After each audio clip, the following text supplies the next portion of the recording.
Well, the clouds are overhead, but we are not letting it dampen our spirits. Hello, everybody, and welcome to the 6th round of the 2024 GPVWC Superlights season. And we are heading over, well, I would say stateside, but it's not quite. We're heading just north of there and to one of the real classic street circuits out there, the Circuit Gilles Villeneuve in Montreal, Canada. Hello and welcome if you're just joining us. My name is Ross McIntyre. Alongside me in the commentary box is the one and only Toby Davis.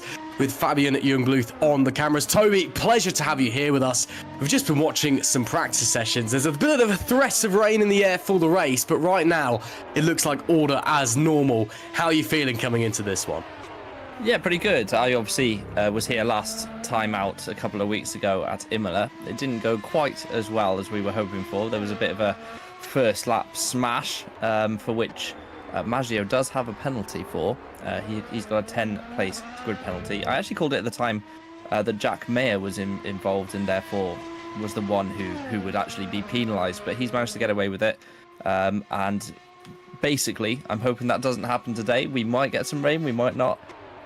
It's going to be an interesting one. Certainly a good track for overtaking down into the final chicane. So keep an eye out on people slipstreaming and using the DRS to get a jump on each other. Absolutely. We're just getting underway with our first qualifying laps now, as you can see on your pictures. Alex Laho currently on provisional pole, a 1:12.442. Very competitive time from him, but Janssen Bintz slots into P2 there. Goes within, or almost within 0.2 of a shade. Currently the closest challenger. But what can Jack Mayer do as he crosses the line in his opening lap? Goes into P3. So once again, order as normal on the opening few laps. Looks like championship leader Alex Laho setting the pace here. He's had 3 wins so far this season.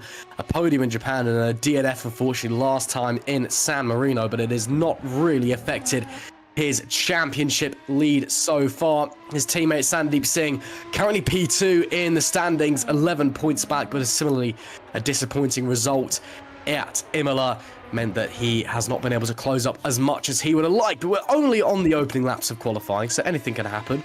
Have to wait and see. His teammate Sandeep, as I'm saying that, currently only P7. Not a great opening lap there from the Indian driver.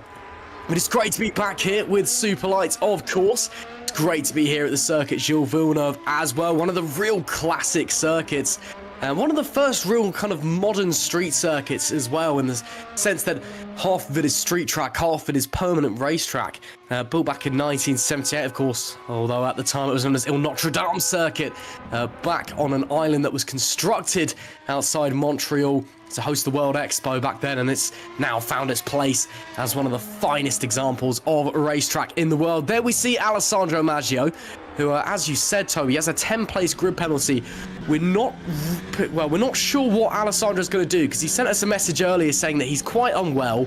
He's going to do qualifying and take the first lap of the race to serve his grid penalty and then pull into the pits and retire due to his illness. Whether that's going to happen, we'll have to wait and see, but looking pretty fast at the moment. Purple first sector with a bit of a touch on the wall there.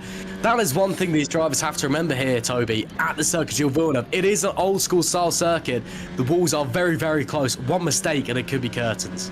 Yeah, I mean, there were quite a few chicanes here, especially the final chicane, where the wall is very close and it's very easy to hit. It's known as the Wall of Champions for a reason. Multiple F1 champions have ended their race in that wall. Maggio, if he does do what you've just said, that will be very disappointing, to be honest with you. I'm not very keen on that idea at all. I mean, it's all well and good saying you're not very well, but to just abandon the race because you're not feeling the best is, yeah, not great for the team, not great for how it looks for him as well and his commitment level, to be honest with you. So if that does happen, that's on him. That's something he's entirely entitled to do. But yeah, if that was my driver, I'd be very, very cross with them for doing that, and they probably wouldn't drive for me again, to be brutally honest with you. His teammate, by the way, Luke Mitchell, is coming into Superlights in the Valley Esports team for this round. We also have Yasser Lahtinen as well for Red Van, and he's in P5 currently. So and Mitchell in P8. So both of those ringers, if you like, doing quite well. Yeah, doing pretty well. Again, excuse me, as always in Superlights, the occasional chop and change round from round for drivers. Obviously, some drivers can't make it. Some drivers decide to drop out. Some drivers staying with us for the whole season, though. Here's Vincent Gutt coming down the back straight into the final chicane. What can he do as he classes his way over the curb, sending up showers of sparks behind him? On the run to the line, it was a personal best first sector. Wasn't great in the middle sector, but it is a slight improvement. Leaves him P7 at the end of that one. Of course, as always in GPVWC, a private qualifying session. That means that his all the drivers are going around, but it's almost like they're just hot lapping. It's just them on their own, hence why you can't see anybody else out on track. David Feidock, what a middle sector that was from the True North driver. He comes to line, goes into P4. Great lap there from Feidock. Of course, the race winner last time out in San Marino, dropping down into Superlights after some personal life getting in the way, which meant he couldn't unfortunately compete in the Super League for the rest of this season. So he's dropped down into Superlights and showing us still that he is a phenomenal driver. Remco de Jong, meanwhile, 2 personal best sectors, looking pretty pacey at the moment. It could be on for a definite top 10 if they're able to hold on for the remainder of this lap. Blasting their way down the back straight. DRS wide open, of course. But this chicane, very, very tricky. Toby was talking about the Wall of Champions earlier. Of course, those 2 sausage curbs there as well. Very easy to get it wrong. Very easy to miss your braking zone there as well. Comes to the line now. He'll go to P9. Wasn't a great final sector, but enough to get him into the top 10 with 7 minutes and 20 seconds left in this qualifying session. Another thing to note coming into this round, the tyre choices that the drivers have at their availability. It is the softest tyre compounds possible. The softs being the C5, the mediums being the C4, and the hards being the C3. Same as last time out at Imola. So potentially we'll be seeing some shorter stints here just due to the less tyre life that the drivers will have at their disposal. But of course, Gilles Villeneuve is a track. There's a big wobble there from Remco de Jong. It's a track that is usually pretty kind to the tyres. So we'll have to wait and see how the strategy is going to unfold. As it stands though, Toby, Alex the Ho currently sits on the provisional pole, 2/10 to the good on anyone else. And he's looking to continue what has been a spectacular season so far.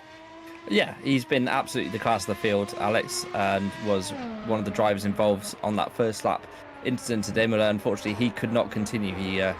Someone removed a wheel from his car, so unfortunate for him, he couldn't continue. Sandeep Singh did manage to get himself back into the top 10.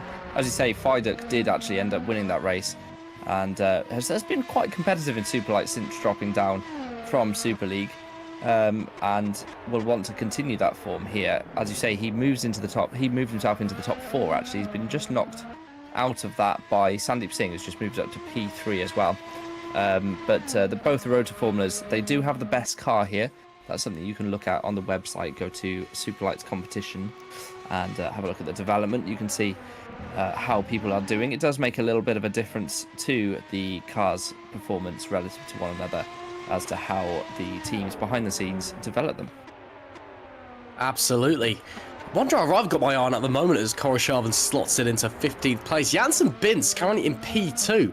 What a lap that is from the Dutchman. He's only done 1 round this season. Back in Shanghai, the 4th round.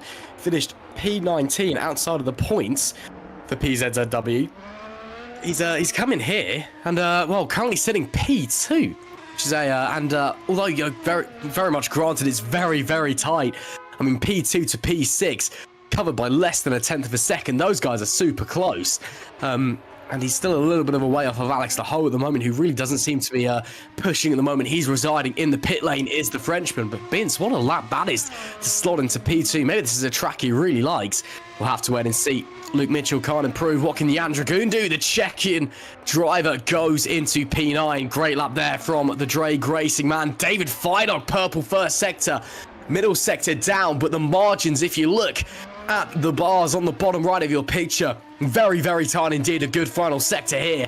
Could see David Feidock challenging Laho for that provisional pole. Let's wait and see what it can do as he blasts down the back straight away and into that final chicane. Oh no, he's decided to abandon the lap. So clearly David Feidock's lap not that good then.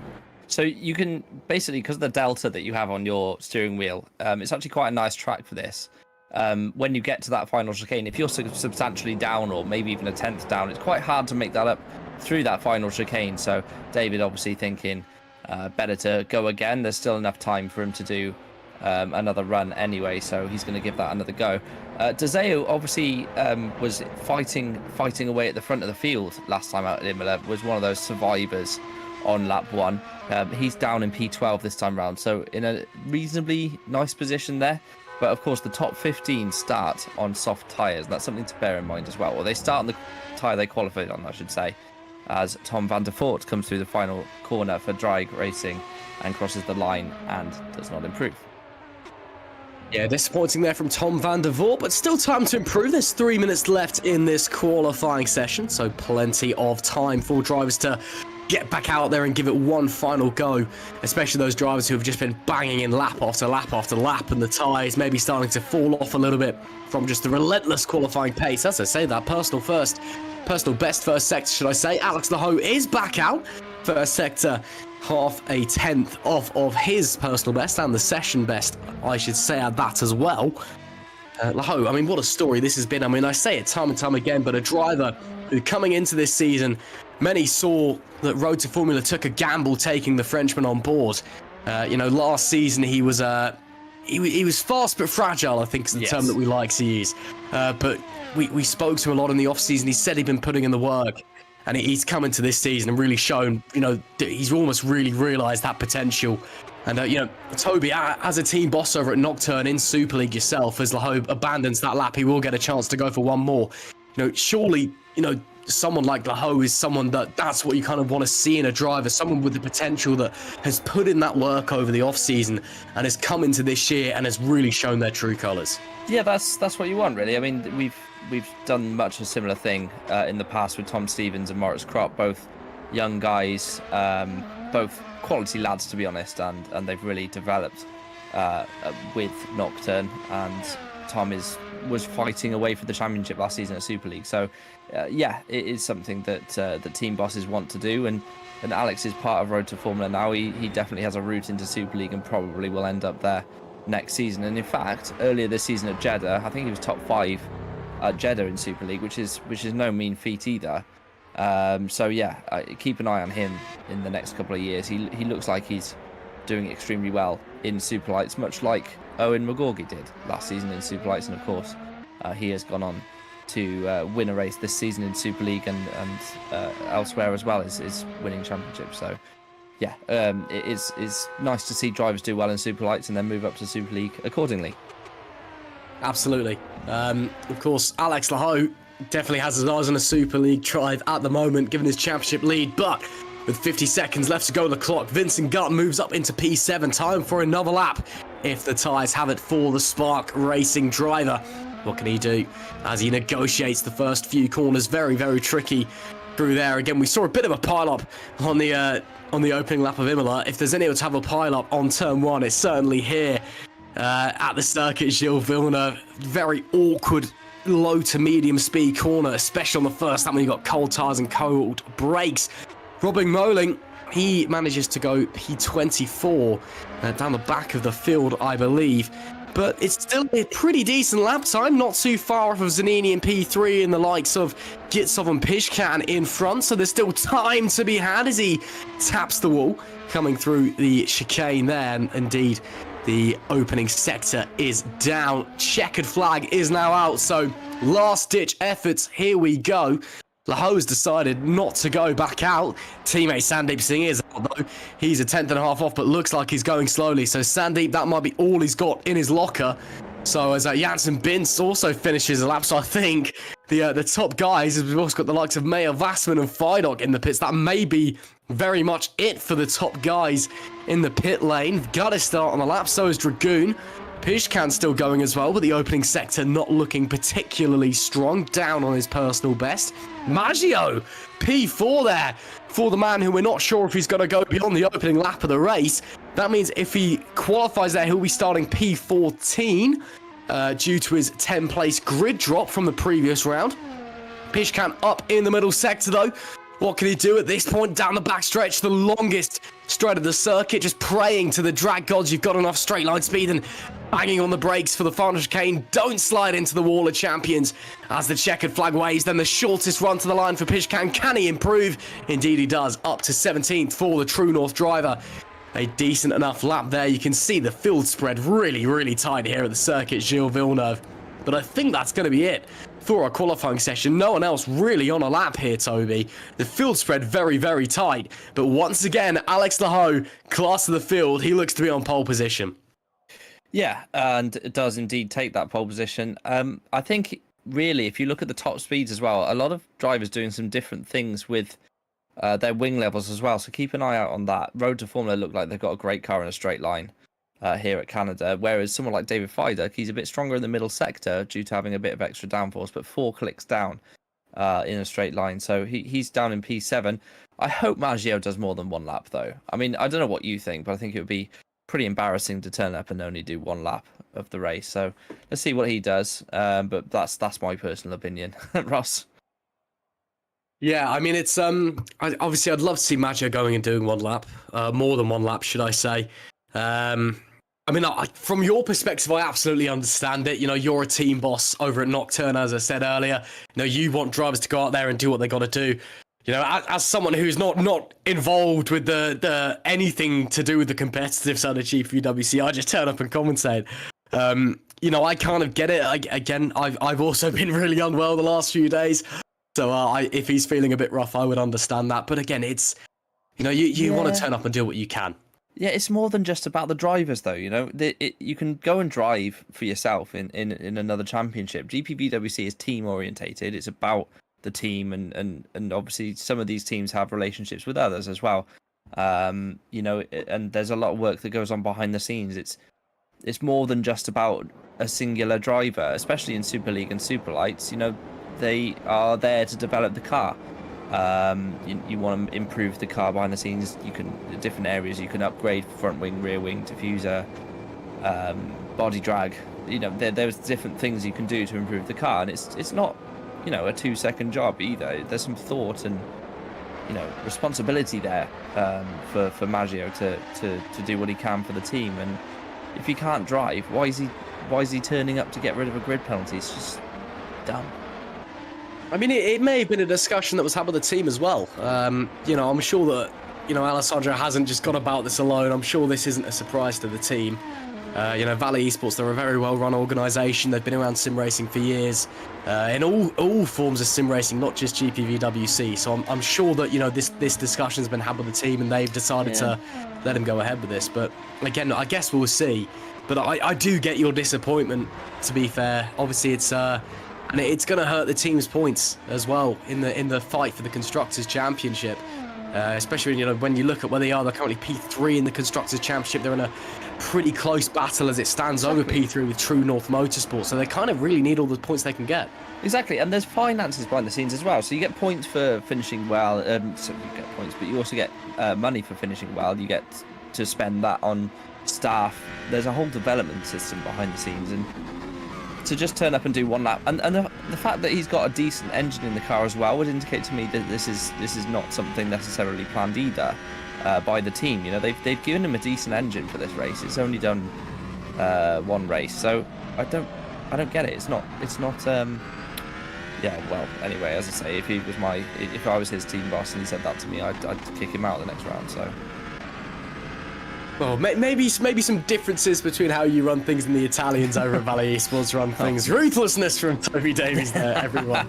Well, it's just, we're here for a show, aren't we? You know, and if everyone just quit after 1 lap, we wouldn't be watching any racing. No, that is very true. That is very true. To be fair to Alessandro, though, he's also had a bit of a torrid season by his standards so far. You know, he's had a lot of bad luck. You know, I've been talking to him a lot over this year. He's really I wouldn't say feeling the pressure, but he's very disheartened by his results because he knows he can do better than he is, and it's not quite going his way. So maybe this is just, you know, he just wants to get it out of the way and get it over and done with. And again, Valle have clearly given him the permission to go, and presuming he does retire after 1 lap again, he might turn around and go, actually, you know what, I'm just going to stick by it and see what we can do. We'll have to wait and see after the end of lap 1. But it may be that he just wants to get the penalty out of the way and, you know, kind of just have, you know, a race go. Essentially a race away to rest and recuperate almost. Yeah, I mean, there's just a difference of, it's just a different attitude, I guess. I mean, for example, you know, Jack West was racing at Imola last time out for Nocturne right in Super League, and he had a 10th place grid penalty. He spent ages practicing with the team, really committing himself to try and improve his grid position as much as possible. And then when the race started, he had no force feedback, and rather than just pit on lap 1, which is something he could have done, he said, I can't drive like this. He said, like, do you know what, I'm going to give it a go, see how far through the race I get. Because driving with no force feedback on a direct drive wheel is obviously almost impossible. He did really well, and then his computer crashed. So, but I mean, it's just a difference of attitude. You know, it's. I get feeling ill, but just take yourself out of the round then. Let someone else have a go. There's plenty of drivers out there who'd love to have a go in Superlights, I'd imagine. We'll have to edit it. Of course, you can see Toby's team in action on Thursday when the Super League turns up to when Super League turn up to the circuit Gilles Villeneuve as well. I'm sure your guys have been preparing very, very hard for this race in a couple of days' time. Of course, it'll be same time for the Premier Division in GPVWC. Right now, though, in the second tier here in Superlights, we're just underway in our warm-up session, so we're not too far away from the race getting underway here for the 6th round of the 2024 season. If you're just joining us, hello and welcome to the circuit Gilles Villeneuve, the 6th round of the 2024 GPVWC Superlights season. And, well, 58 laps await us around this real classic street circuit, as that looked to be, I believe that was a rear wing I just saw there in the middle of the circuit, looking from the back of that Road to Formula car that we're currently on board on. But again, it's the warm-up session, so nothing too much to worry about. Alex Laho, though, looking to start on pole position. Sandeep Singh, team boss, alongside him. They're looking to continue their dominance this weekend in this championship, and looking to carry on the dominance from last year as well. Of course, Owen McGorgy was the man of the moment here last year. He was the race winner last year and the drivers' champion as well for this team. And, well, they're looking to carry on as they do. We'll have to wait and see, shall we? Again, my name is Ross Maxwell. Alongside me in the commentary box, Toby Davies, the team boss over at Nocturne in Super League, even should I say. And we're very excited to bring you 58 laps of action here today at the circuit Gilles Villeneuve. Let us know in the comment section who you think is going to be on top of the podium come the end of the race. Of course, Bookie's favourite, as always at the moment, looks to be the Frenchman and championship leader Alex Laho, even after his DNF last time out at Imola. Only time will tell. Now, Toby, here's a question actually that I think is quite good for you, because, again, as someone who's not involved in any of the competitive side of GPVWC, it's always something I've wondered about. What do you do in a warm-up session? You know, is it something that's, you know, is kind of just leave the drivers to themselves, or do you go out with a specific plan? Yeah. We have a very specific plan for ours. So there are things that you have to practice, and we do practice them outside of this server, if you like. But what you need to do is practice your pit-ins. So especially at Canada, you're going from a flat-out straight into the pit lane entry. There's no like half-speed turn or anything like that. So you have to practice that braking point, and it can change on the server from what you practiced offline as well, because the rubber gets laid down on pit entry during qualifying. So that's something to practice. And then the other things are, because you now know where you're starting, so it's good to line up on the grid, practice a race start, and work out your exact braking point for turn 1 as well. And then in between, there's some just practice on race setup again, because during practice and qualifying, you're just hot lapping on a low fuel quali tyre, if you like. So now's the time to go back to race mode, stick the fuel in the car and just circulate and get back used to how the car feels, because especially in Superlights and Super League, the cars are completely different. They're full of fuel, there's no refueling, and it's a long race, so the car does feel completely different, and it's time to practice that. Make sure you don't need to do any last minute adjustments. And then you've got to keep one eye on the radar. And Ross, it's looking more likely it might rain during this race, you know. There's a heavy rain shower expected in around 50 to 60 minutes time. Heavy rain, which is could spice things up nicely for the end of the race. Well, it certainly could. Again, Montreal, it does like to rain in Montreal. You know, and we've seen it before in GPVWC. We've seen it before at real life racing at the circuit as well. Especially, you know, again, we have to wait and see, because the radar is never completely accurate, let's be brutally honest. But it would make it very interesting if it started coming down over the last, you know, kind of 10 or so laps. We'll have to see what the weather and what the racing gods have planned for us. We see that looks to be someone trying to practice a race start there. But thank you for that insight, Toby. Very interesting. Again, it's something I've always wondered about, because I've never really had the chance to ask someone about it. because most of the team bosses you come into the commentary with, the team bosses down in the kind of Formula Sprint series, and their kind of attitude to the warm-up session is just just go out and have some fun and crash into your teammate, basically. Well, it's a bit more serious further up the ladder, I would say. Alex Foltz and I commentating on Formula Sprint 2, it can be a bit of a joke series from time to time. There's some quality drivers in there and some not so quality further back, but it is the bottom rung of the ladder for that reason, which is kind of why when I was commentating last season in Superlights on this series as a regular, I kind of held the drivers to a higher standard. I do feel like they sometimes fell short. Well, maybe that's just again as you being a team boss in Super, maybe that's just you're constantly on the eye out for the next big thing, I suppose, and maybe who could be in your car, or... No, there was some absolute rubbish last season. There really was. Well, I mean, again, it's just... I guess that's the attitude to sim racing as well. Some people do take it a lot less seriously than others. For some people, even at this level, it is still very much a hobby. Yes, but there are there's like, you've got to engage your brain. Sometimes I feel like people weren't doing that last season, and similarly, if you look at Imola, there was some very I watched the replays back afterwards, so I can't really comment on what was actually broadcast, but if you look at some of the driving further back, it kind of exacerbated the incident, and it was so unnecessary from some of them. So but whatever, hopefully that doesn't happen here. I did kind of lose my head a little bit last season watching some drivers at Canada. It wasn't great. But so hopefully it's better. It is a tricky circuit, to be fair. It's a bit awkward. It's very unlike any other circuit we really visit. So yeah, we'll have to see what's going to happen over the 58 laps that await us. We are not too far off from the checker flag. Actually, as I said that, in fact, it is the checker flag, so the warm-up session is coming to an end now. So we are moments away from the red lights going out and our 58 laps of racing to look forward to here at the 6th round of the 2024 Superlights Championship here at the circuit Gilles Villeneuve. And with another Road to Formula front row lockout, another Alex Lahaut pole position as the Frenchman continues to stake his claim on what has already been a brilliant championship from him so far, and we're not even halfway through.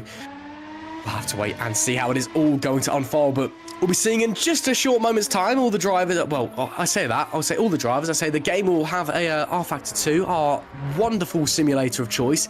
We'll have a moment where it absolutely spazzes out. All the drivers teleport back to the pit lane, and then I'll have another spaz out, and then they'll randomly assault themselves onto the grid. Then it's the formation. I mean, it's an old simulator now. You got to laugh at the its little quirks, I suppose. Yeah, it's been going a while. 2012, I think it came out R-Factor 2. I remember the first iteration of R-Factor 2, and it was absolutely terrible. So just be grateful we have what we have now. R-Factor originally, back in the day, was a pretty stable game, actually, especially online. The contact system online and that sort of thing was really well defined. It's can be a bit wobbly in R-Factor 2, but in general, the tyre physics are pretty good. The way the track develops is pretty good. It's just a little bit old now. It's unlikely we'll see an R-Factor 3, though, sadly. I mean, to be fair, there's a reason GPVWC, we've stuck with it for so long, I suppose. Even though it is, in kind of racing sim terms, quite an old sim nowadays. I feel like for its age, it has held up fairly well, and it does the service for us here. So, even with its quirks, and, as you see now, the drivers awkwardly teleporting back to the pit lane, I feel like it does a very, very good job for its age and what it does for us. Yeah, I mean, you can build that in with regulations. You can make drivers drive all the way back to the pit lane each time, but we'd be here until midnight. So, and frankly, I have slightly better things to be doing with the rest of my evening after this is done. That is absolutely fair enough. Can you tell I'm excited for today? I actually genuinely am. For the front of the grid, it should be a decent fight. There's definitely some varying setups as well. So keep an eye out, especially if it does rain. Those with more downforce will race back towards the front, and there's a 4 or 5k difference between the fastest and slowest drivers here, which is a couple of clicks a wing. So again, you've got to think about as well. What if someone is gambling on the rain coming and they're running maybe a a strategy which maybe won't get them to the end of the race regularly, but they're waiting for that final pit stop onto the wet weather or the intermediate tyres. That's something you've got to consider as well. If maybe someone up the front who maybe doesn't quite have the pace to win outright, maybe they're trying to gamble on the rain and see what can happen. But as the drivers make their way onto the grid, we are moments away from getting racing. Hello and welcome if you are just joining us to the 6th round of the 2024 GPVWC Superlights season. You join myself, Ross McIntyre, Toby Davis alongside me in the commentary box. And we are moments away from getting going here at the circuit Gilles Villeneuve, just on the edge of Montreal in Canada. And it is sure to be a very exciting race. Before we get going on our formation lap, Toby, I will ask you, if you were a betting man, who's your money on for this one? That is a very interesting question. I mean, Who has obviously been superb this season. And if he gets a gap at the start, I would say it's probably his to lose. So that's the boring answer. I think the not so boring answer, keep an eye out on Fidek, because I do know he's running a bit more wing based on his straight line speed. And there is rain around. He's an experienced driver, 2-time Super League champion. So definitely want to keep an eye on. Well, we'll have to wait and see what our drivers can do as they get going on their formation green flag lap. Should we have a look at the grid, shall we? As they start to get going. On pole is championship leader, the Frenchman Alex Laho, teammate Sandeep Singh alongside Janssen Bintz. Great qualifying for him into P3. Jack Mayer, he leads the Spark Racing attack from P4. Row 3 is David Vassman alongside David Fidok. Vincent Guts starts in P7. Yasser Latinen, he's in P8 for Redven Racing. A good qualifying session from him. P9 will be Luke Mitchell for Valley Esports with Jan Dragoon in P10. Florian Gaia is 11th with Remco de Joux alongside in P12 for Fusion Racing. Again, great qualifying for them as well. P13 is Jan Scoria. Alessandro Maggio drops back to P14 with a 10th-place grid drop. Maxime Bulio is 15th. Alexander Ragota, he starts in P16 for Gallery 82. Matheus Pishkan is 17th alongside Dominic Koroshavin. Tom Vandervoort is 19th. And Michelle Galka in the other Gallery 82 car, he rounds out the top 20 here at the circuit Gilles Villeneuve. 21st is Thomas Kuka with Chris Gitsov alongside. 23rd is Davide Zanini, and Tom Moling is in P24. And rounding out our grid for PZZW Racing Team. The drivers making their way, well, I say the drivers, the leader, should I say, making his way around the final corner. Alex Laho probably locking in to focus mode now. And Toby, one last thing before we get to the lights. What's the strategy from here? What are the drivers thinking? What's going through their minds? Well, the strategy is a short pit lane, so you can do a 2-stop. So those who pit early, keep an eye out for them 2-stopping. You can also get the hards at the end, but that will be brave from those in the top 15, I would say, considering the length of the pit lane. Have to wait and see as the final driver, Robin Moling, pulls into his grid slot.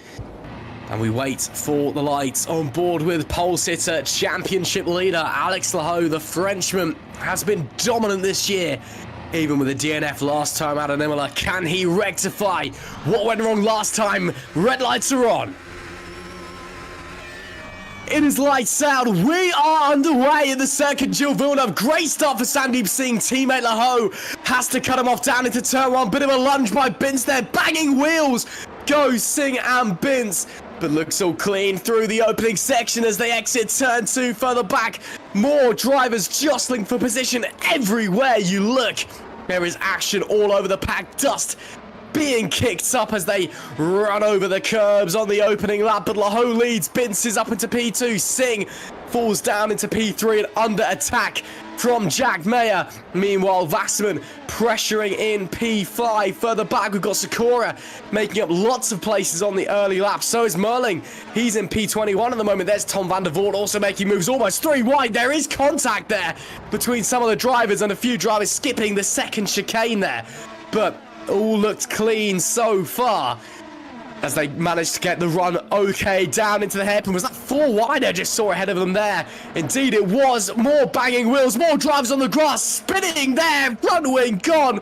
I believe that was Chris Gitsov who was on the worst end of that, the Alfa Sierra driver, another driver off as well. That is Merling. He started at the back of the pack. What a shame for them. But again, we've seen more first lap chaos here, Toby Davis. But up the front, it looks pretty clean. Alex Laho leads lap 1. Yes, and that is what he needed. He's actually got outside DRS already, which will help him out. Bint's making a good move on Sandeep on that first corner. That was a very excellent positioning of his car to get through. Fidek moved up a place to P6 as well. That's good news for him. Lattinen showing well, and Mitchell, of course, rounding out the top 10, losing a position. Dezeo and Boliu, the teammates for Fusion in 13th and 14th. Keep an eye on those two guys. Both quality drivers in their own right, and can make positions further. They can make progress further forwards on this grid.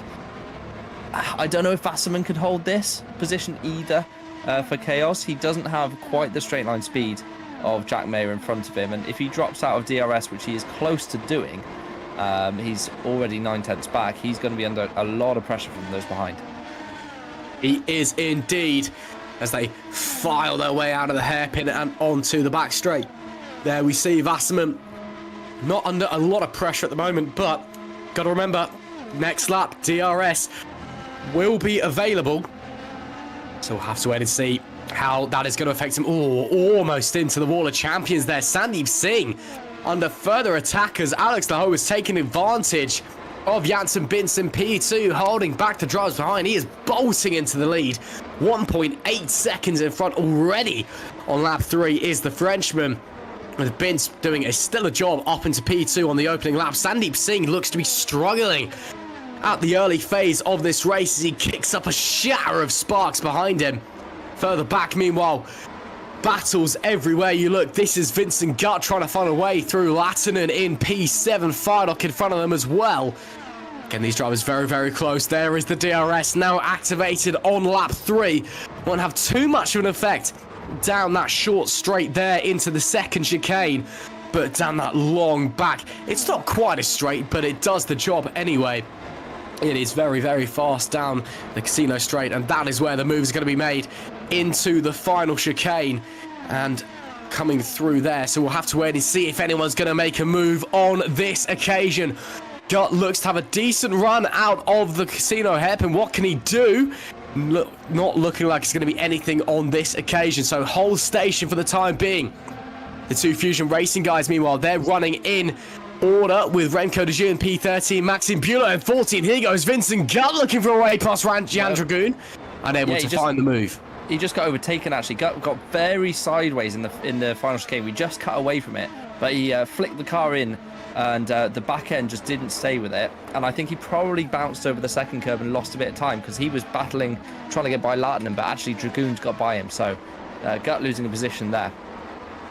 Yeah, great stuff then there from Dragoon. Of course, the Czech driver has been prodigal, I would say, in other sim racing games, but he's struggled to find his form over the season so far in R Factor 2 and here in GPVWC Superlights, but it looks like he's finally started to get comfortable with the quirks of this simulator and started to find his groove. Gutt trying to have a look to the outside, but Dragoon covers well. Maybe he gets the switchback, will get the DRS if he gets a good enough exit.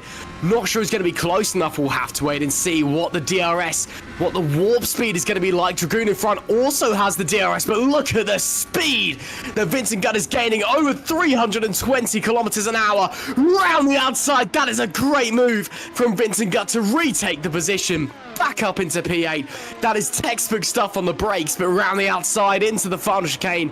Brave stuff there from the Spark Racing driver, but back up onto P8 on lap number 5. It's still quite early in this race, but there's still a lot of drivers jostling for position, Toby. At this point, you've already got to be thinking, surely you'd be maybe wanting to settle back into your own rhythm and find your pace, find your strategy, but at the moment, there's still a lot of fighting for places. There's a bit of a train forming as well behind Bince in P2. So he's obviously 3 seconds back of Lahu, but we're basically looking at a big train forming behind him, a DRS train if you like. And there he indeed is. He's just not got the pace of Lahu. Singh, if he's doing this sensibly, will be just using DRS to stay in touch and looking after his tyres and maybe attacking later in the stint, because it's not that easy to actually get by down to the final chicane unless you use all your tools, your DRS and your push to pass. This time I think Singh might be going for it and does look like he's going to make that DRS move easily before they even get to the chicane. So Singh moving up into P2, he might have looked after his tyres a bit better than Lahu, so keep an eye on this stint as it develops, because Lahu really bolted those first few laps. He's got a 3.3 second lead over his teammate. Yeah, that is what Lahu likes to do, to be fair. He does like to try and just get away early on in the race and then control the pace from there. But again, with Singh, well, maybe just holding back a little bit, watching his tyres. We'll have to wait and see. Of course, never any team orders between the Road to Formula guys, especially seeing as they're the top two in the championship, only separated by 11 points coming into this race. Looking at the back of the field, unfortunately, Alessandro Maggio did retire after that opening lap, did pull into the pit lane, so he served his penalty and decided to call it there, so a shame there.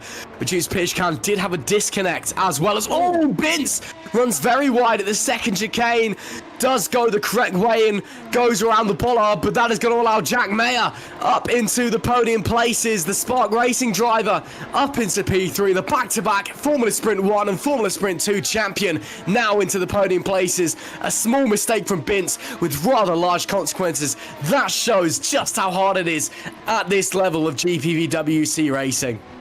Yeah, Jack Mayer is very competitive in his own right. He's been a Super League driver over the years as well. And keep an eye, I mean, obviously he is right there with Singh now. So this stint, as it develops, he will be able to attack if he wants to. Fidek as well just doesn't seem to have the pace of those in front of him. He's stayed around 7/10 further back from Wasserman. He's not really challenged for position.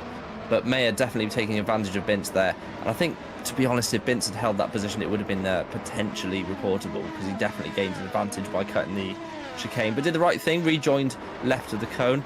As for Maggio's DNF, I don't really have any more words to say about that, other than if you're feeling unwell, let someone else have a go. Don't do one lap and retire. I think that's pretty poor, personally. Well, it's done and dusted now anyway. Nothing else that Valley Esports or Alessandro Maggio can do. We've also lost Chris Gitsov meanwhile, so that's the Alfa Sierra driver also dropping out of this race. Didn't see what happened there, but hopefully nothing too upsetting for him. Meanwhile, back to the action you see on your picture. Lahu continuing to bolt at the front of the field. Gap now 4 seconds to a teammate, Sandeep Singh. You can see there, massive gap. Mayer maybe having a look. No. Decides against it, coming into the final chicane. But he did have the DRS, and he is attacking the Road to Formula of Sandeep Singh. What can the Spark Racing driver do as they head through the opening corners? Very tricky through there, but Jack Mayer withstanding the dirty air, withstanding the defensive efforts from in front, and in maintaining that pressure on the back of the Indian driver in front. Jack Mayer, he looks to have a lot of pace at the moment on lap 8 of 58. Looks to be just, of course, he made up that position earlier on Janssen Bince when Bince made that mistake heading through the second chicane. And, well, now he really looks to have just turned the wick up, and Singh, we think, is conserving his tyres. Mayer may be thinking otherwise, but looking very quick indeed. And if he can get a run, get a clean overtake opportunity, I'm sure that he'll be having a look on Sandeep Singh in front. Into the hairpin they go, and onto the casino straight now. And you can see just in the distance Alex Lahu, the race leader, continuing to bolt away into the distance. What can Mayer do on this occasion? Does he look to the inside further back? That is Wasserman, who is has got through Janssen Bince. Bince did have a look to the inside. There's Jan Dragoon having a go on Latinan, side by side in the chicane. And Dragoon has to bounce over the sausage curbs and can see the position. Florian Guy might give it a go. So as well may Luke Mitchell. Into the first turn they go. Mitchell to the outside, then the inside. And, oh, it's all just chaos. Oh, and Latinen's gone round as well. Yes, Latinen. He must have done that by himself, I think, because I don't think anyone was near him. And, of course, we saw him make that move on Dragoon in the chicane. So I don't really understand what's happened to Latinen there. He's dropped a long way back. Maybe he got in the grass on the outside. Oh, big contact! Oh, round goes Shikori. He's going to be hit. Oh, it's just about avoided it. Good avoiding action. It's actually Gaia that went round as well. Not the best rejoin, but Florian gets away with it. That will be interesting to see. I think it was one of those where Guy was sort of on the outside and bouncing over the inside curve, spanning round. Yeah, great avoiding action from the guys that just went 2 in the Gallery 82 cars to not collect Florian Guy, but goodness me, that could have been curtains. Meanwhile, Jack Mayer goes to second. Lovely overtake from the Spark Racing driver. Meanwhile, there goes David Feidock up into P5. Janssen Bintz, his 1 lap pace at the moment not translating to success in the race as we go on to the 10th lap of 52 here at the circuit. Gilles Villeneuve, the PZZW driver, drops back another position into P6. And Vincent Gutt maybe having a look as well if his woes continue. But great move there from David Feidock up into P5. Lovely stuff from the True North driver. But Jack Mayer, great move from him to get up into P2 on Sandeep Singh and maybe try and chip away at the gap that Alex Laho was established up the front of the pack. Janssen Bintz, he's now under real pressure from Vincent Gutt. Bintz is really struggling for pace at this phase of the race. As we look back of Gutt, looks very steady until the exit of the corner, kick of oversteer as he runs over the curbs. But again, look how close he is. If he gets a good exit coming out of the hairpin, surely onto the Casino Straight, he'll have a great run with a DRS. Bintz should get the DRS as well. But look at the drive, look at the speed already. Doesn't even need the DRS because he's already alongside. And surely this move is going to be done before they get into the braking zone. Indeed it will, but no, Bintz is trying to stick out the inside. Bintz with an absolute defensive lunge. Janssen Bintz, goodness me, but has compromised his exit out of the final chicane. And that does mean Vincent Gutt is going to get through. That was a bit of a last chance saloon grasp from Janssen Bintz. He falls down into P7. His race, unfortunately, not going to plan at the moment for the PZZW driver. Jan Dragoon, meanwhile, trying to pressure the leading Valet Esports driver, the only Valet Esports driver, should I add, in Luke Mitchell.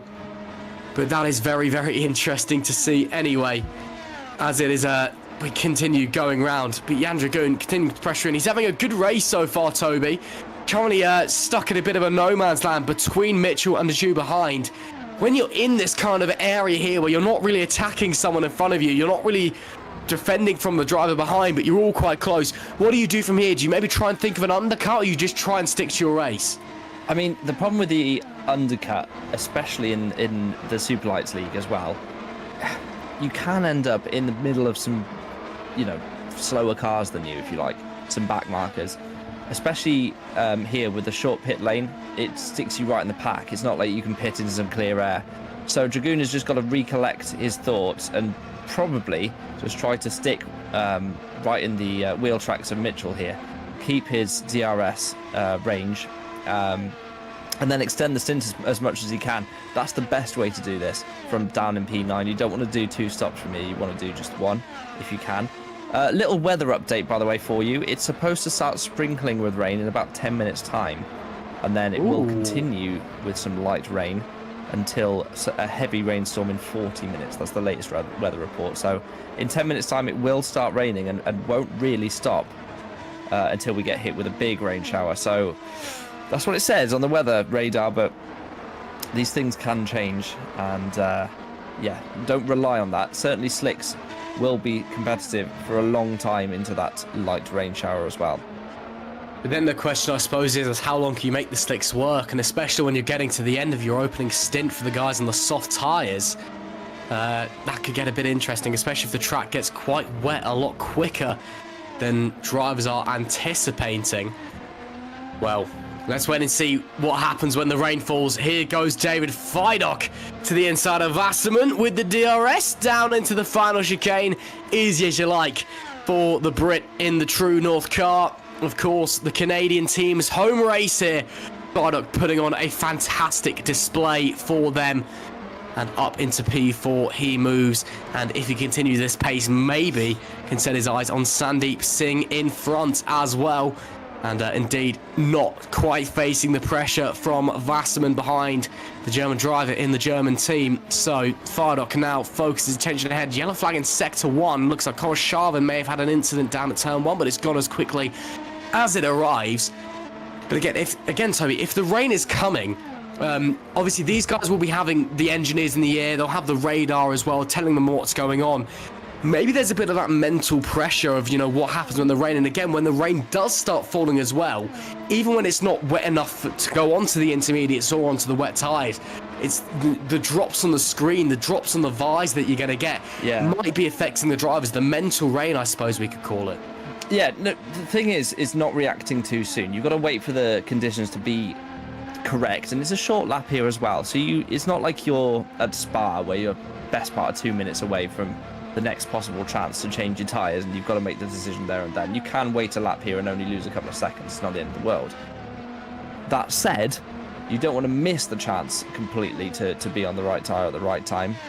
It's all about the rain percentage and how wet it gets and how quickly. If it rains, there's like a rain percentage within R Factor. It gives you a decent guide. We just see light rain or heavy rain or whatever as an engineer, but you can get an actual percentage for it. Anything like 10-15% rain tends to mean like it's going to be into soon.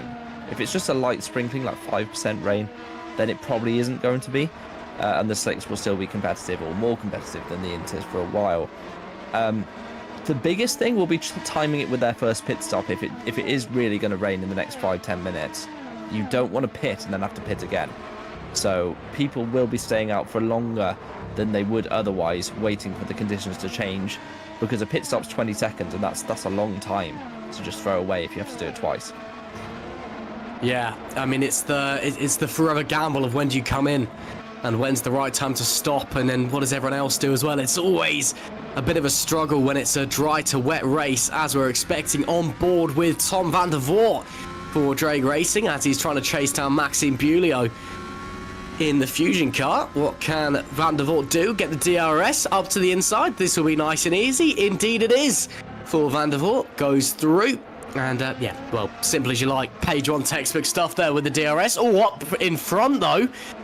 The teammates of those two, Remco de Jeu and Jan Dragoon, banging wheel to side pod as de Jeu goes through into P9. Bit of a squirrely exit there from turn 2 for Jan Dragoon. But a great move from Remco de Jeu. Moves up into place as well. Another thing to think about, though, Toby, as well, is when, you know, when you're looking at the guys in the soft tyres as well, you know, you may be thinking, when the rain starts falling, if you're on a warm pair of softs, even obviously if it's very light rain and it's still slick track conditions, is that maybe the right time to come in for a fresh set of rubber just to deal with that when the water slowly builds up, maybe? Yeah, I mean, the problem with the softs, especially the C5, is that they do degrade so fast. I mean, the lap times now are basically a second off what they were at the start of the race for everyone. In fact, the only person really not doing that is Jack Mayer. He's looked after his tyres really well and is, in fact, gaining by a good few tenths a lap, actually, on Alex Lahou in front of him. So the problem is they degrade so quickly, as Binz is finding out now. He's probably going to be on a 2-stop from there. And if he sticks a pair of mediums on, that might be the right tyre for these conditions, because we know it's going to be potentially light rain for maybe 20 to 30 minutes. I mean, 20 to 30 minutes around here is 20 to 30 laps, or a little bit more like 15 to 20, and that's probably what a medium stint could do anyway. So a set of mediums would be right to do for now, considering what's coming up rain-wise. Yeah, absolutely. Janssen Mintz did come into the pits. Looks like he has gone onto a set of the mediums, even though it looked like he said at the softs in game. Of course, sometimes our Factor 2 takes a while to update the colour of the side pods, but our live timing is saying he is on the medium compound of tyre. Meanwhile, looking up the front at the moment, David Wasserman under a bit of pressure from Vincent Gutt in the Spark Racing car behind. That being said, the Chaos driver doing a great job at the moment.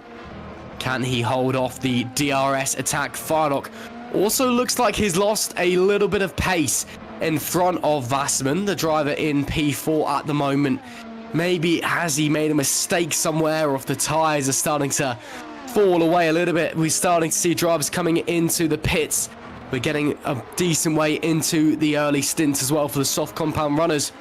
Looking to those we've lost as well. We've also lost Florian Geyer, Lattinen and Koroshavin over the last few laps, so a big shame for them.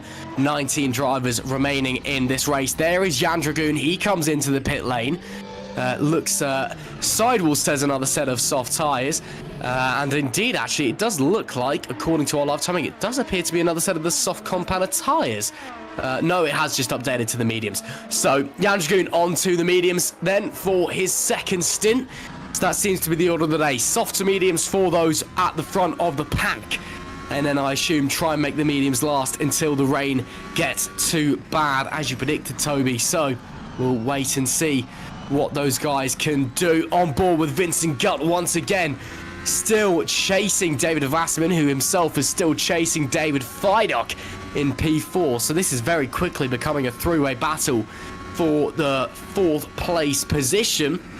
Early doors in this race as they head into the final chicane. Oh, that was a big commitment from Wasserman there into the right. Shower of sparks heading out behind him, but looking to stay safe. Vincent got a little bit of a struggle out there of the final chicane. Just couldn't quite get the drive down.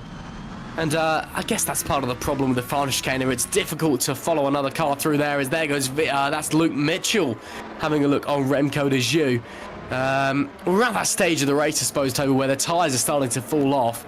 And it's very much getting to the point of who's can serve them better for this phase of the race. And again, when do the pit stops come in? Yeah, and it's going to be about timing them right. Of course, you do lose a little bit of time when you make a pit stop. You lose 20 seconds or there or thereabouts. But that said, you do get a fresh set of tyres, and sometimes if you time it right, you get a bit of clean air to actually use that lap time. Now, versus your rivals is the important thing here. So if you're overcutting, you've got to hope that they've pitted into some traffic somewhere. And if that happens, then the overcut can work. And of course, if they pit into clean air, and they will undercut you, especially when you go off a C5 that's now probably best part of 1.5 seconds a lap off the pace. So expect to see people reacting to those who pit and getting off these tyres as soon as they can. Absolutely. Absolutely. Vincent Gutt with the DRS once again. Can't quite make the move down into turn 1, but still pressuring Wasserman as they begin their 19th tour of the circuit. Gilles Villeneuve here in the 6th round of the 2024 Superlights season in GPVWC, the second tier of GPVWC racing. Of course, if you're just joining us, hello and welcome. It's a pleasure to bring you all of the action. Myself, Ross McIntyre, with Toby Davis alongside me. And you've missed a very exciting race so far. What can Vincent Gutt do, though? Back to the action on track. These guys getting closer and closer. Again, Fidok being caught by Wasserman. Wasserman being caught by Vincent Gutt in P6. These guys very, very tight indeed. Heading into the hairpin and onto the casino straight. Can Gutt get a good exit this time? It looks to be okay. Maybe the rear tyre's just falling off a little bit, though, for Gutt. Looks like the exit for the corner was okay, but just struggled to get the traction in. And when Wasserman in front has the DRS as well, and actually Gutt pulling out a little bit there. So maybe he's struggling with cooling as well. As actually I say that, Vincent Gutt into the pit lane. Okay, so P6 comes in. The first of our true front runners, I suppose, to come into the pits. Let's see what tyres he goes onto as he stops in his box. Virtual pit crew get to work. Of course, you can't see them, but they're doing their job.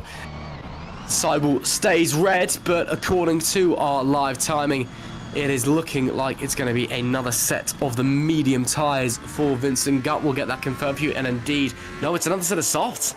Vincent Gutt's got softs once again, so interesting. So Vincent Gutt, the first of our true front runners to come in there, Toby, he's gone on softs. Is that maybe a gamble for the rain? Is that 100%?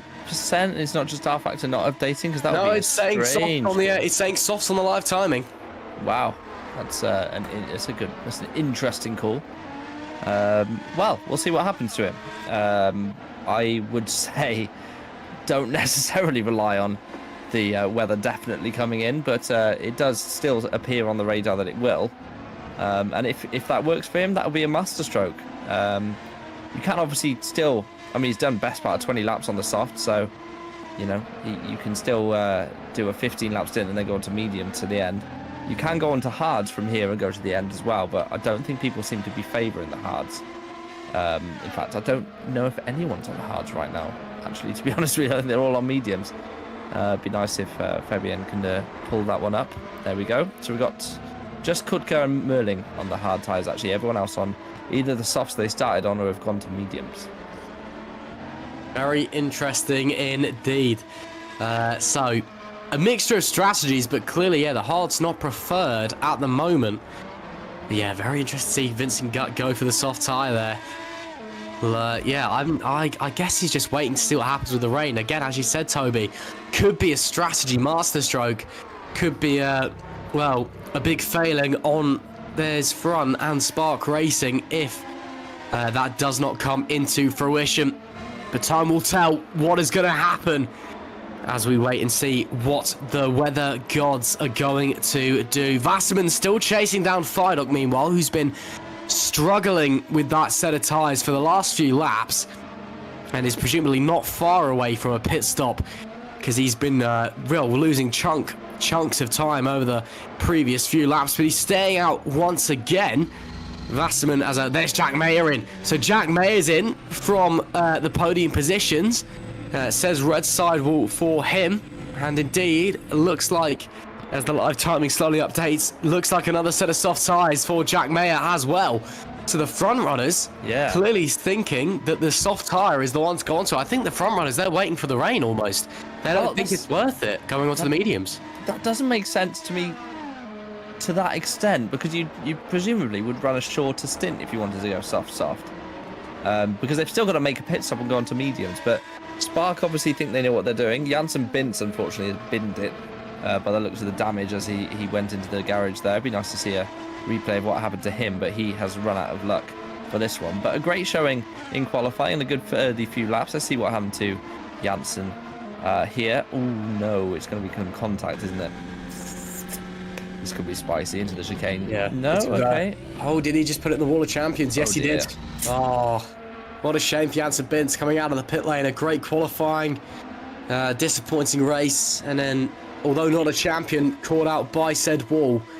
Yeah, that's unfortunate for him, but that's racing sometimes. Mistakes happen, crashes happen, but good showing from now nonetheless. I'm sure he'll be back. Yeah, Fidok's been overtaken here by Wasserman, look. And Wasserman still has the DRS, so a double DRS in action here at Circuit de Gilles Villeneuve.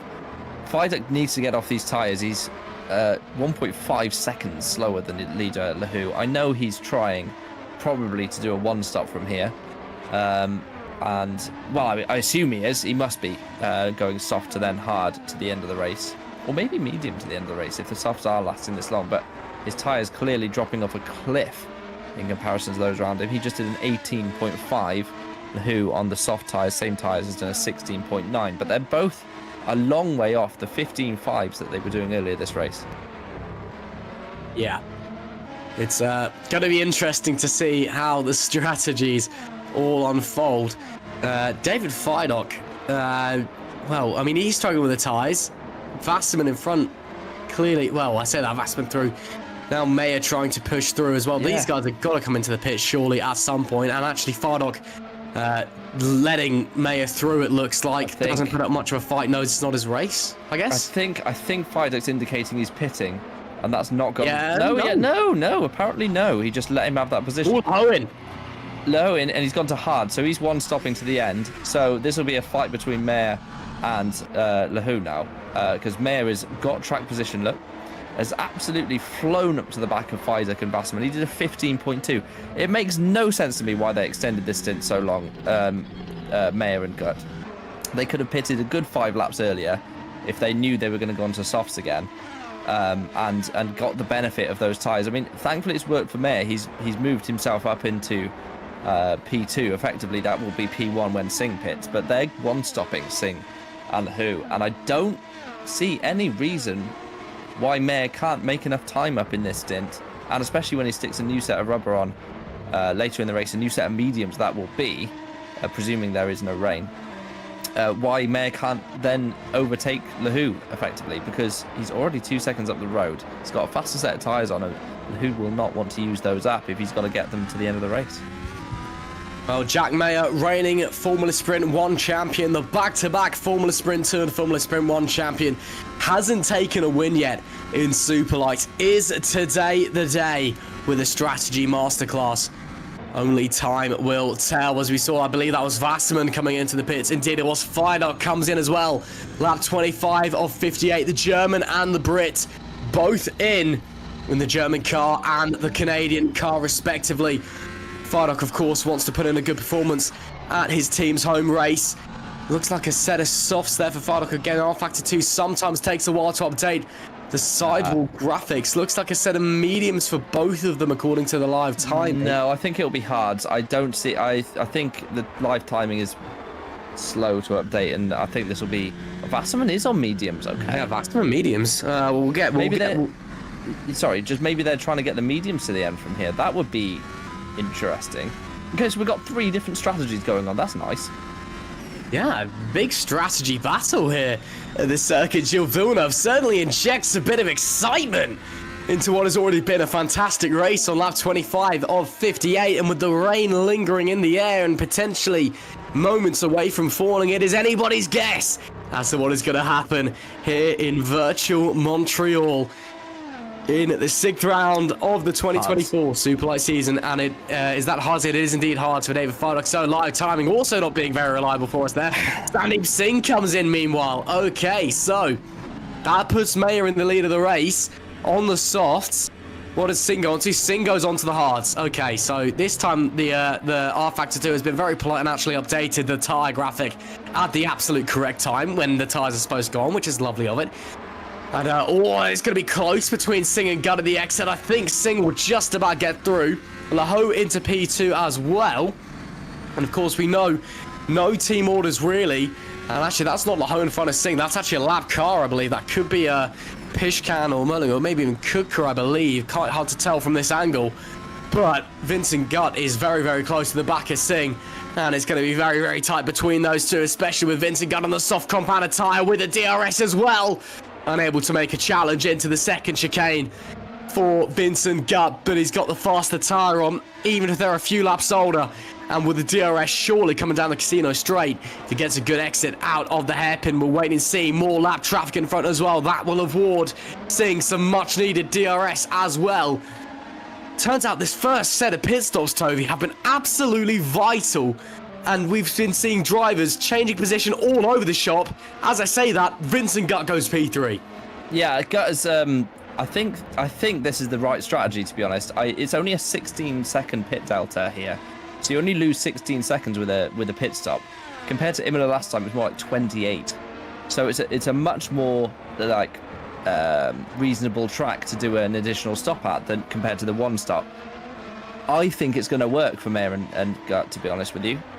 He's only got to make up...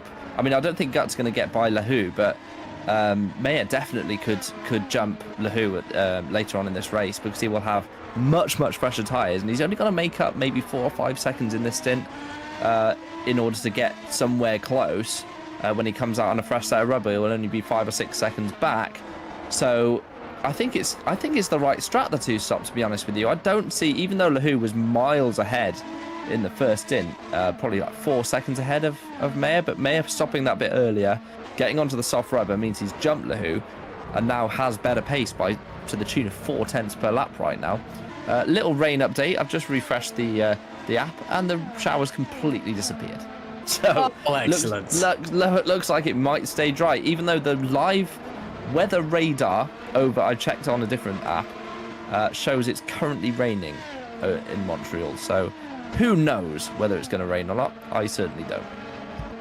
I think if anyone's hoping it's going to happen, probably Jack Mayer, given his soft strategy so far. Again, he can make another stop, and if he's got enough pace and enough time on his side, it could work out. But to me, that looks like very much a strategy catered towards the chance of rain falling, even if it does work, if it doesn't. But lap 28 of 58, 30 or so laps left to run, and well, time will tell what is going to happen, if the rain is going to fall, if we'll stay dry just with a grey cloud overhead. And even with the grey clouds overhead, it is very, very warm in Montreal at the moment.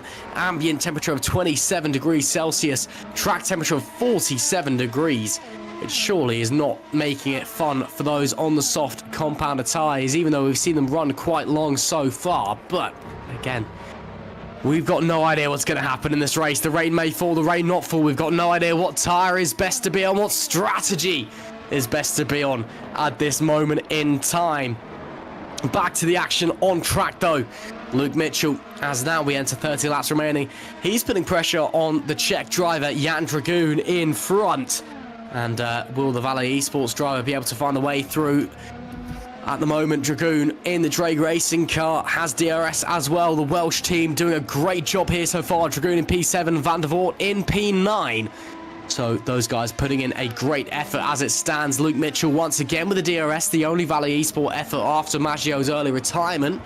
The planned retirement after the opening lap to serve his penalty and then call it a day. Mitchell less said about that. Less said about that better.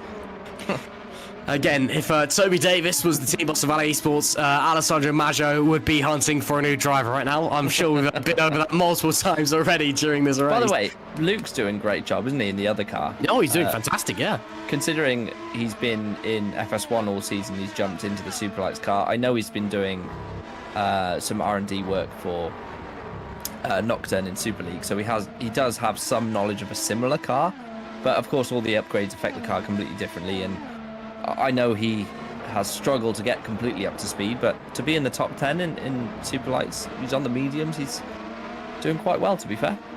Not that far behind David Fidek, by the way, who was last time at Imola was the winner. Absolutely. Yeah, Mitchell doing a great job as he looks for a way through. Dragoon looks to the outside, unable to make the gap appear as Dragoon places his car perfectly on the run into the final chicane. But can he hold off Mitchell this time as they both have the DRS? But Mitchell with a great run has to go the long way round, and he's going to run out of room, runs wide at the exit of turn 1, and Dragoon able to slot back through. And Mitchell, a bit of a squirrely exit at turn 2. Unfortunately, Mitchell has to hold on to 8th place for the time being, but as you said, he's doing a great job at the moment.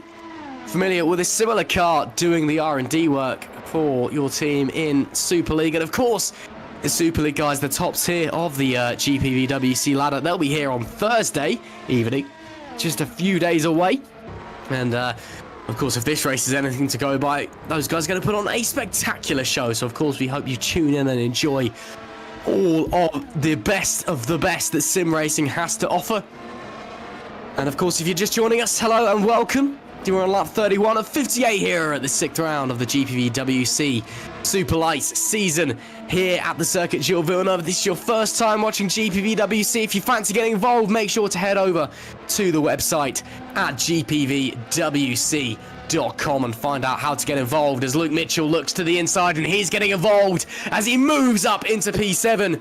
Wasn't able to go that well last time round. This time he moves up. A lovely move, and the Valley Esports driver can now maybe focus his eyes ahead on David Fidek. Yeah, and I think that is a target he can reasonably focus on because he's on a better set of tyre. He's on the mediums versus Fidek's hards, and I genuinely do think that the straight line speed advantage that Mitchell will have over Fidek as well, Fidek we know is running a bit more wing, will mean that it will be quite easy once he gets to him. So Mitchell's looking at P6 here at least. Absolutely, he is. Mitchell on for a good finish here if all turns out well for the Sol Valley Esports runner here in virtual Montreal.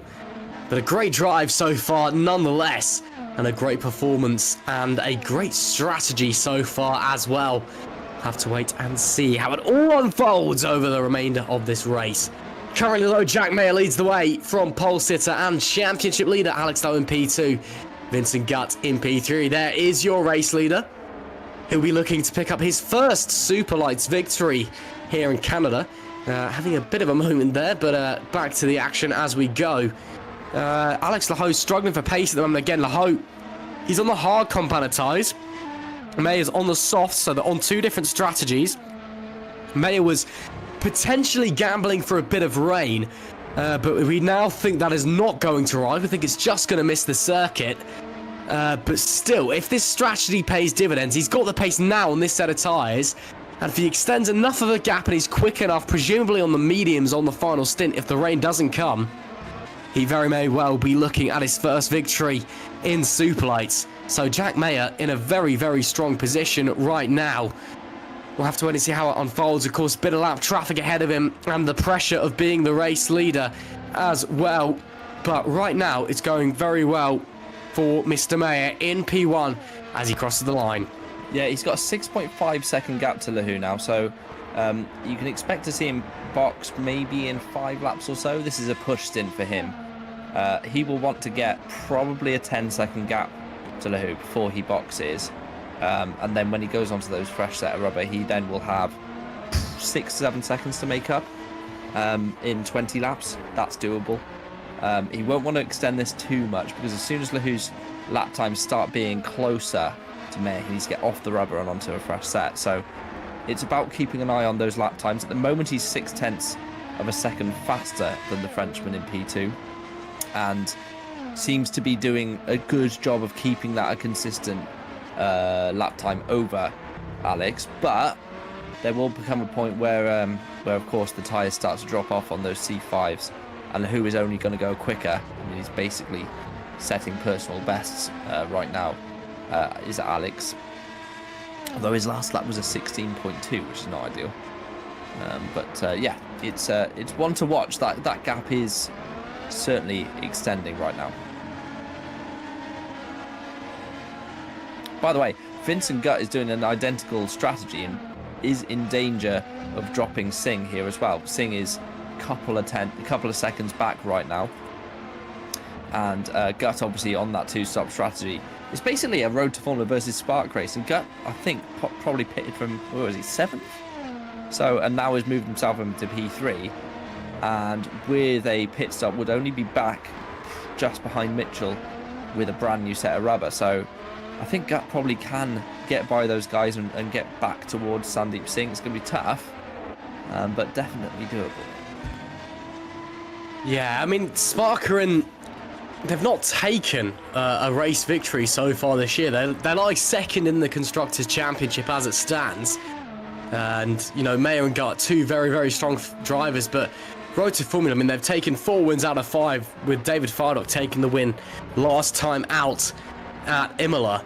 You know, Road to Formula has just been the team to beat, but Spark have very much been, you know, for me anyway, the second best team this season. They've just had a bit of unfortunate luck, and the few results that just maybe haven't gone their way. There's been something gone wrong or an incident or something like that.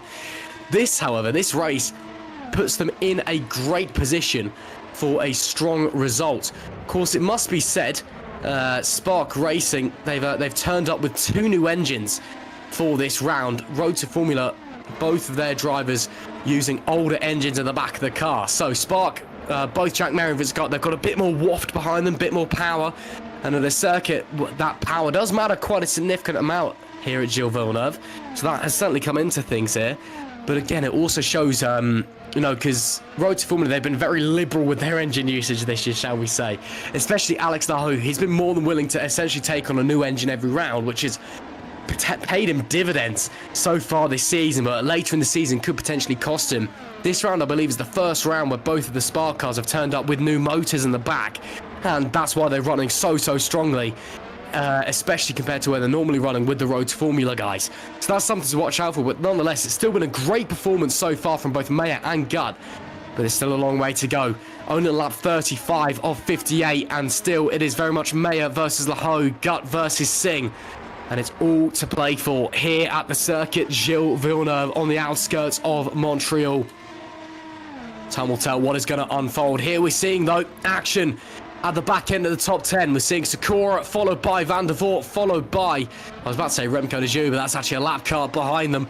Remco de Joux there, just at the back of your picture, should I say. So he's in the picture, but he's not quite within this battle at the moment. But Tom Van der Voort will have DRS on Jan Sakura at the moment. Sakura doing a great job for the TTF. TTF doing a very solid job, it must be said, at this moment.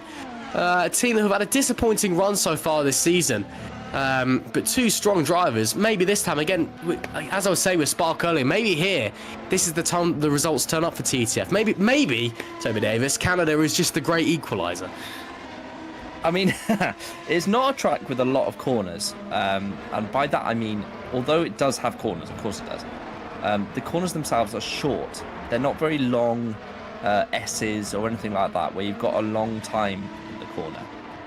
The only real corner like that is the hairpin, which, generally speaking, the upgrades to the cars don't really make any much difference, really. It's actually all about straight line speed down that back straight. You don't get much time in the corners to see car upgrades really making a difference. That said, of course they do make some, But your point is about, can TTF improve? If you have a look at the development side of things on that car, maybe this would be a semi one-off for them, because to be honest, they are a bit behind the curve. Road to Formula absolutely have the best car right now, and have done the upgrade system very well over the last few years. They had the best car last year as well. So, that's something that will play into the season as we go on, and it highlights just how good a job that PZZW driver, what's his name? Bintz. Completely went blank then. Janssen Bintz did it in qualifying, considering that they have de facto worst car by quite a margin as well here. So Bintz qualifying where he did shows how talented he could be, as Jan Dragoon pits for Drake. Yeah, so Dragoon comes into the pits, Czech driver, pretty decent stop out onto the medium compound of rubber. He'll be looking to go to the end on that compound. So, solid stop, should I say, for Dragoon in the drag racing car. His teammate Tom van der Voort, meanwhile, still putting the pressure on Jan Sakura in front and trying to look to the outside, coming into the chicane. I was going to say that's a bit of an optimistic move if you're trying it there. Pop quiz for you. What do you think "draig" means in Welsh? Because it's a Welsh word. I'm assuming it's dragon. Correct. I mean, I was guessing there simply because A, they're Welsh, B, they have a dragon as their team logo. That was starts with a D. It's something along those lines. But there you go. But in Welsh, that's the only word I know in Welsh is the word for hill, and that's just because I watched Gavin and Stacey too much as a child. So anyway, back to the action on track though. It's the Dragon racing car. Tom van der Voort unable to get the DRS. Van der Voort, he's been struggling for traction a little bit out of corners by the looks of things. I'm not sure if that's maybe he's used up a bit too much of the rear tyres, especially because Sakura in front is on the soft compound on the TTF car. Of course, the nondescript British team versus the Welsh team behind. Maybe a bit of nationalism going on there, but we're not going to comment on any political matters.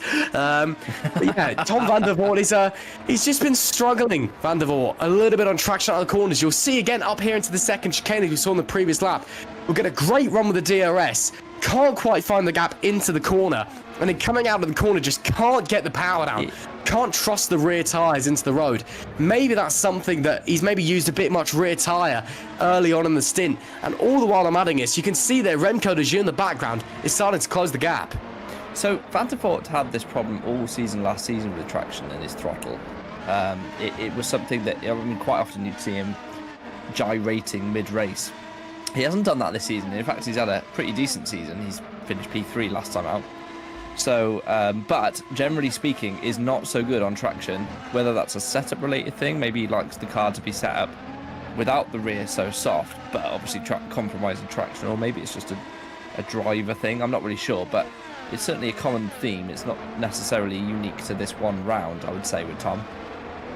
But he is fighting away with Jan Sakura there, and they are 10 seconds back of Mitchell in front of them. So this is kind of the fight for the final places inside the top 10, not the final points paying positions. That's all the way down to Michal Galka in 15th for Gallery 82 right now. So yeah, these guys fighting away there. Mayer's gap to Lehu is now at 9 seconds. My favourite is now Mayer for this race, for sure. I can see him easily pitting, coming out he's going to come out in front of Vincent Gutt, have clean air and be able to wind his way back towards Alex Lehu. So if I was Jack, I would probably be getting off these tyres in the next 2 or 3 laps. He's only a couple of tenths a lap faster right now than Alex. I mean, even if he does come out behind Gutt and even Singh, if he comes out behind Gutt, then he's going to get let through by his teammate. If he comes out behind Singh, then his teammate's just going to back into Singh to, give Mayer the best chance. Yeah, he's not going to. So the pit delta is 16 seconds. So he's got 17 already over Gutt. Obviously requires a clean stop, but that's time loss in the pit lane. Still come out as Van der Voort is side by side with Sakura. Oh, trying to go around the outside. Look at this. Can he get the traction off the exit of the corner? Is that going to be Van der Voort's downfall? He does actually. Moves his way past Jan Sakura. Great move around the outside.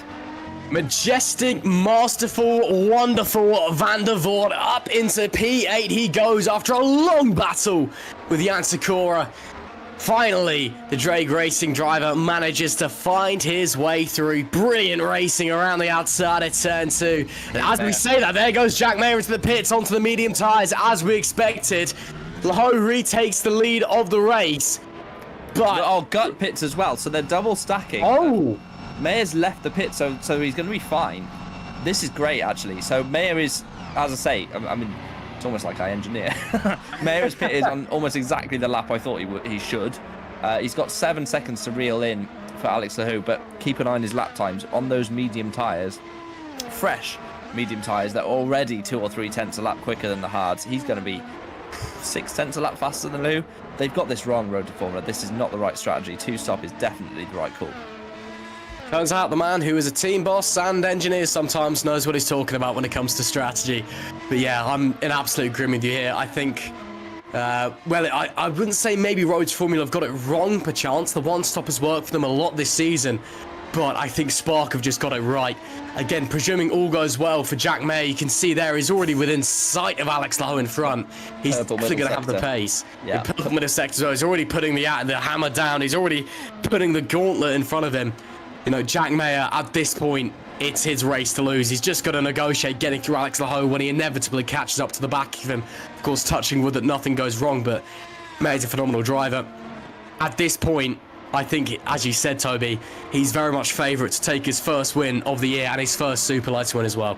Yeah, there's nothing Lahou can do from here as well, strategy-wise. He's just got to stick this out. Oh my goodness, it's 8 tenths he took out of him on his out lap alone, Jack Mayer. So he took 5 tenths out in the final sector and 3 tenths in the middle sector. Yeah, this is going to be easy pickings when he gets to him. And don't forget, Lahou absolutely had the pace at the start of the race. He was, well, I mean, don't think Mayer actually got into P2 until lap 4 or 5 or something. So, and Lahou by that time was 5 seconds up the road. They've just got the strategy wrong today. And Gut as well, unfortunately for him, didn't clear Fidek. He probably could have done with a lap or 2 extra. He's now got to fight his way through Fidek, and then I inevitably think he will catch Wasserman. It's just whether he can catch Singh as well for P3. But this is a masterclass in strategy from the Spark team. It will be indeed. Again, look at the time that Jack Mayer is already carving out of Lahou. Meanwhile, Vincent Gutt already up to the back of race winner last time out, David Fidek. And will surely make easy work of the True North driver. Of course, True North, this being their home race. They want a good result. Fidek, although maybe not a contender for the win of the podium. Lahou pits! Oh, that's now, this is something we did not expect. And indeed, I'd say throwing it is one way of putting it. This is something where Sandeep sings it as well. Oh no, they've got this totally wrong. Totally wrong. There's nothing they can do here. They're not they can't fight for the win now. Lahou is on 1 lap older tyres. He's gone to softs. Disaster. This is a bizarre. Yeah, bizarre is the right word. Singh has just dropped himself to P6 now. Vincent Gutt has only got 1 lap older tyres. This is crazy from Road to Formula.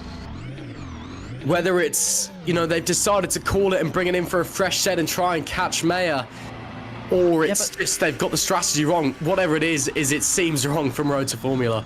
Well, they've gone onto softs, which we know can do 15 laps, but the mediums, by the time they get to about lap 12, 13, will be just as quick because of the degradation on the C5.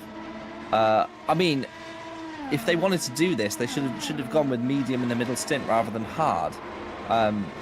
I assume they think they couldn't get to the end, but you would have thought the Road to Formula would do a bit more prep work than that and work out what the tyres could do.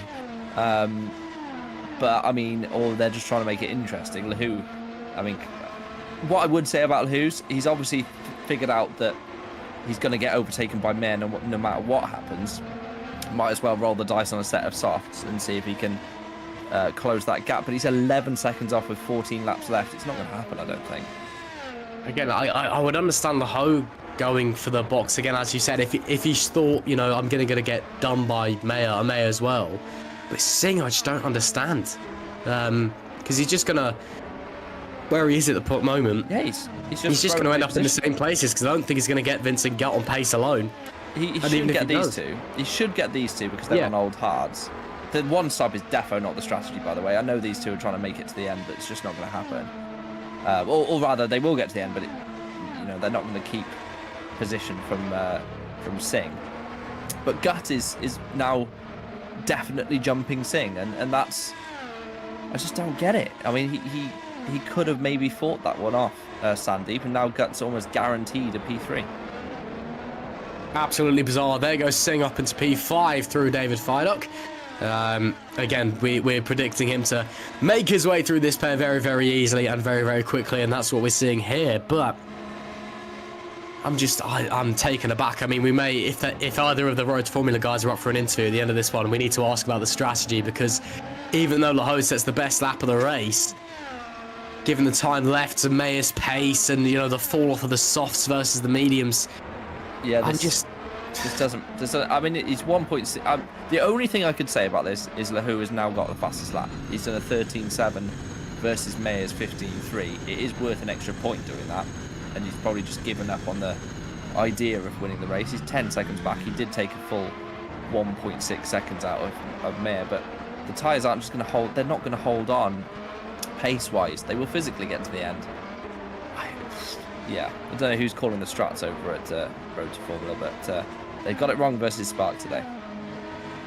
Well, it certainly seems so at the moment anyway. Meanwhile, further back in the pack, David Vassman, he's putting the pressure on Remco de Jeu for P6. Vassman on the softs, Joe on the hards. This should be a fairly standard overtake, presumably coming into the final chicane as they normally are here in Canada. With the soft tyres, get a better exit out of the final out of the hairpin, should I say, and then down the casino straight. And I mean, look how close Vassman is in the Chaos car. This should be theoretically as easy as they come, and indeed he does get a better exit, and indeed he will get the DRS, and in front of him as well, David Fidok not that far ahead. He's already pulling out to the side. He's already got the DRS, and well, that's as simple as they come. Up into P6 goes David Vassman. That's Pishkan, actually a lap down, I think. Oh, is it Pishkan? Yeah, it is Pishkan a lap down. Oh, I got too excited then. Never mind. Vassman boxed, right? So he's put a brand new set of softs on and he's got 16 seconds to make up in 12 laps. That is doable against Fidok, because Fidok's on very old hards now. Well, not very old, but old hards doing 16.7s. Whereas we've just seen the softs able to do 15s, 14s maybe in the right pair of hands. But now that Laho's done that fastest lap, he's settled into a 14.6. He's only 0.6 faster than Mayer, so just don't see it with 12 laps left. It's not going to happen, I don't think, Alex. Yeah, we'll have to. Well, I mean, there's still about 13 laps left of this race, so we'll see how the pace goes. But Vassman up into P6. Fidok a good chunk ahead. I don't think he's particularly going to catch him on this occasion. Laho lapping 0.5 faster per lap. As it stands, if he continues this pace, he would catch Mayer before the end. Would he pass Mayer? Again, another question, and that's including the fact that he's got to hold this pace in the soft tyres. Yeah, that's the bit that's not going to happen. He's not going to be able to hold that pace, I don't think. In my opinion. Yeah, I mean, again, the race could unfold in ways we don't expect, but I think we're both in agreement. I think that Road to Formula definitely have got the strategy wrong today as it stands. I mean, if Laho goes and wins the race, then I feel like we should both put our hands up and say sorry. But as it stands, Mayer very much in control, even with Laho's rapid pace on that fresh set of soft rubber. But Spark Racing looking very, very strong. I mean, Singh's almost is on the back of Gut, should I say, in P4, P3. But it's still, with we're getting up towards 10 laps to the end now.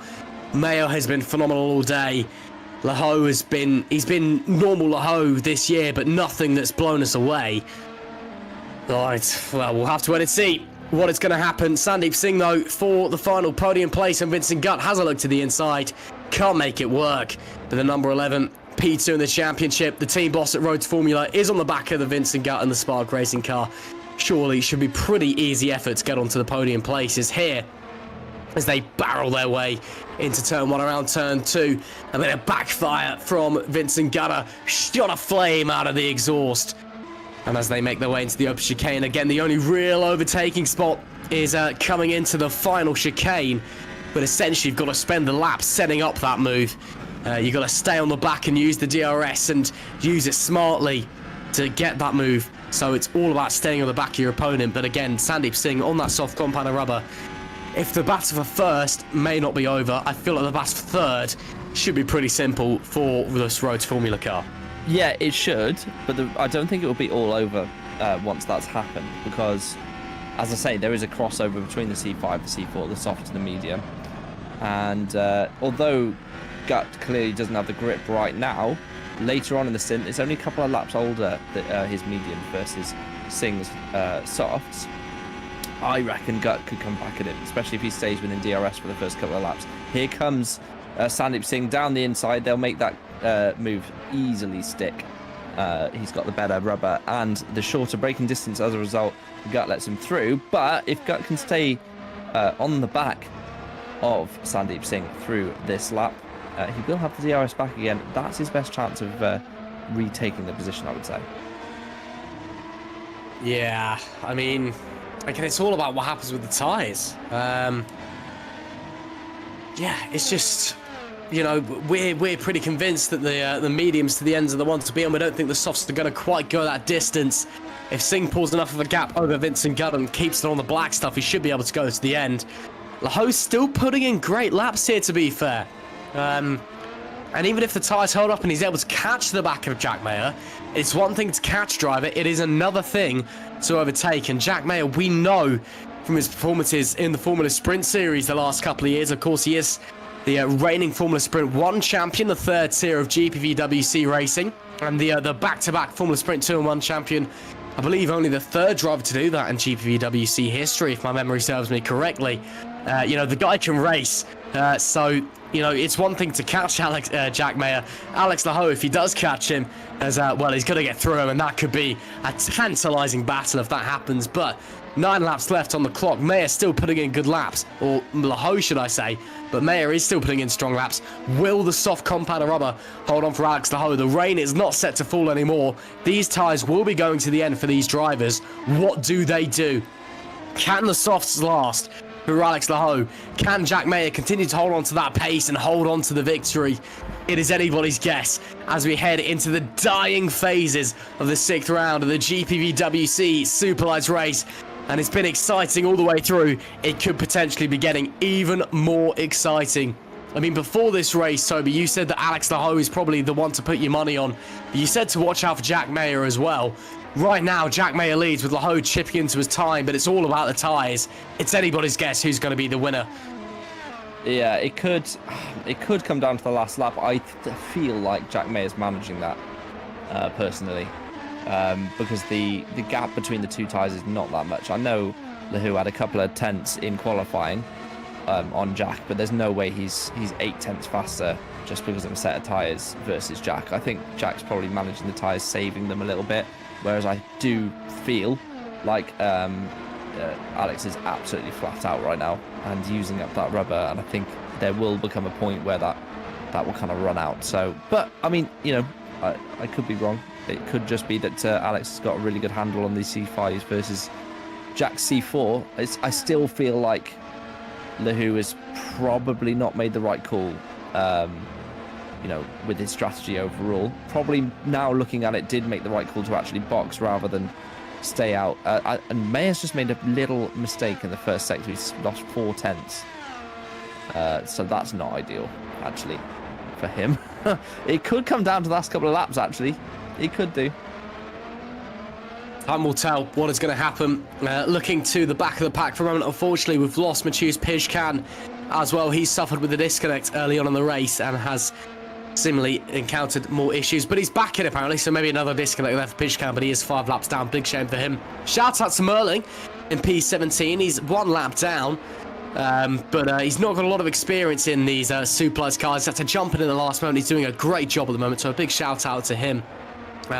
Currently running in P17 and the only driver a lap down at the moment, but still he's out there, he's kept on the black stuff and he's put in a very respectable performance.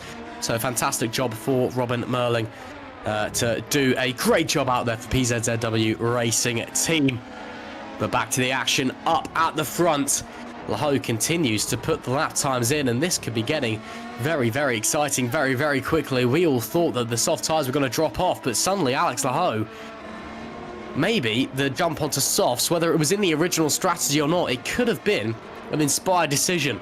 What is running through Jack Mayer's head right now? What is the pressure that young man is under? I mean, Toby, I'm sure that your drivers over at Nocturne and Super League have been there before. You know, if you're leading a race and you've got someone chasing you down, you know, what's going through a driver's head? What are you as the team boss or an engineer saying in their ear to keep them calm? Oh, it's really simple. You just don't look at the gap. Oh, it's Lou in the background, a huge sideways moment. He is pushing hard. I can't believe that those tyres are going to hold up pace-wise for the rest of this stint. He is on absolute maximum attack. What I'm saying to them is just concentrate on each corner. Like, brake at the right point, get your apexes right, no mistakes, basically. Just hit your marks. Yeah, hit your marks, but don't treat this as a lap. Treat it as a corner by corner. Take it step by step, and you will do better doing that rather than focusing on the gap, worrying about the driver catching you. There's no point. He either will or he won't. There's nothing you can do about any other driver on the field. You can only concentrate on yourself. Control the controllables. If something else is happening, there's nothing you can do about it. Well, we'll wait and see if Laho's tyres can last, but this has turned into a glorious race of strategy, more tense than a tank standoff at Checkpoint Charlie. Will Laho's tyres hold on till the end? Will he have the pace and the life left in the rubber to challenge Mayer?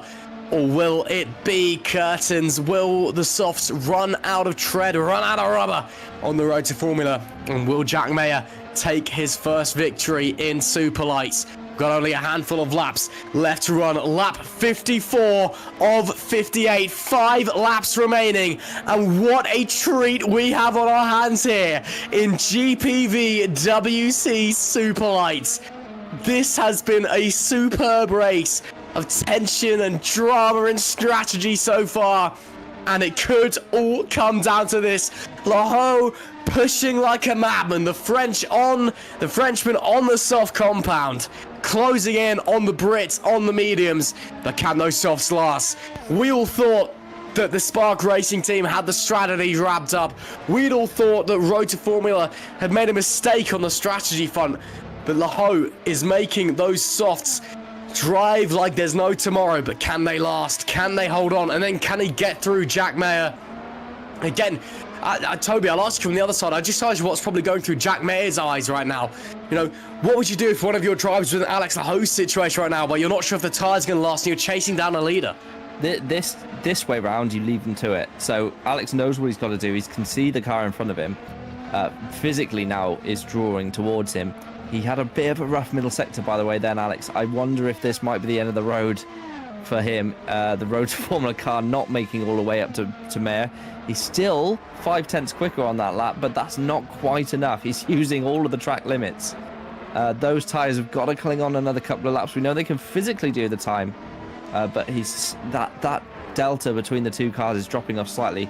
0.499. That's the smallest amount of margin he's been quicker, and he's going to run out of laps. I think there's 4 laps left. 55, 56, 57, 58. Yeah, 4 laps left, and he needs to be now he needs to be 6-7 tenths a lap faster. I don't know if it's enough time.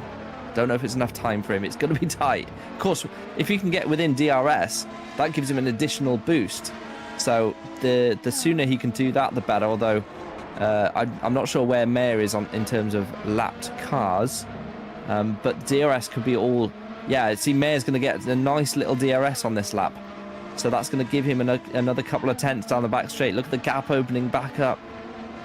It's going to be tricky, you know. I think it's going to be tricky for Lahu here.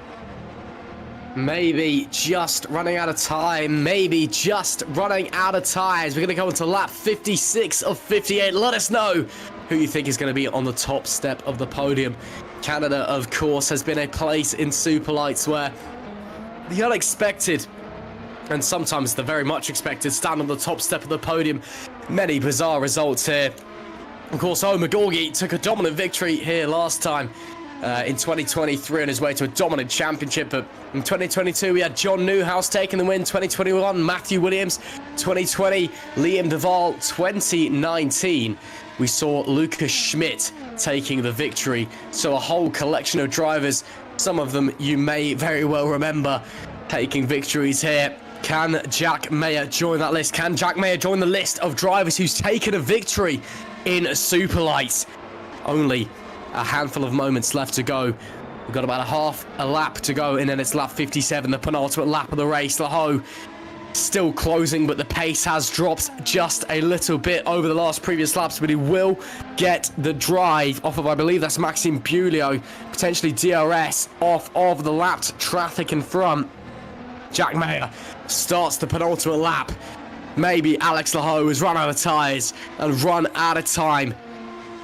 Lap 57 and 58. It is still so tense here in Canada. We've been served a treat of a race. Maybe not so much on-track action, but a race of pure strategy and pure sim racing brilliance here in GPVWC Superlights. And we've got 2 laps left to go.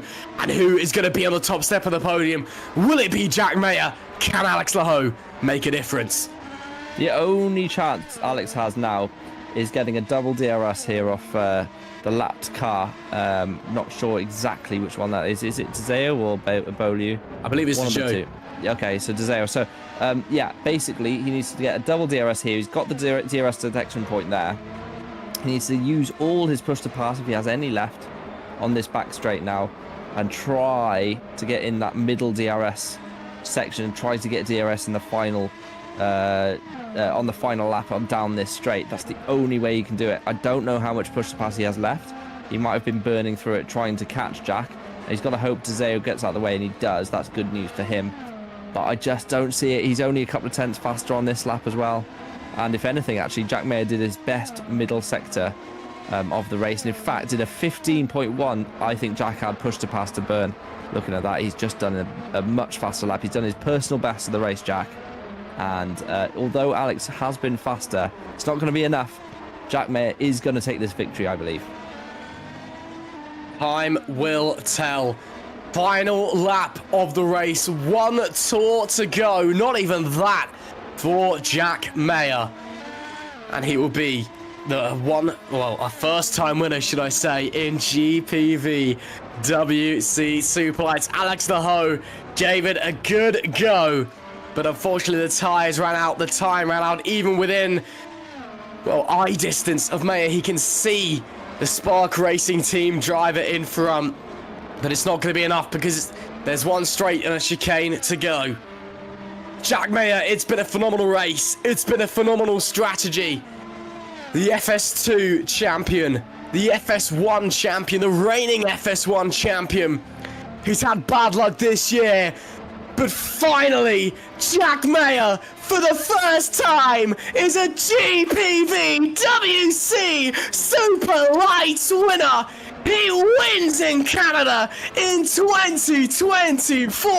And my, oh my, what a performance. What a strategy. What a result for the Spark Racing driver. He takes a very deserved win as championship leader. Alex Laho pays his respect, drives alongside.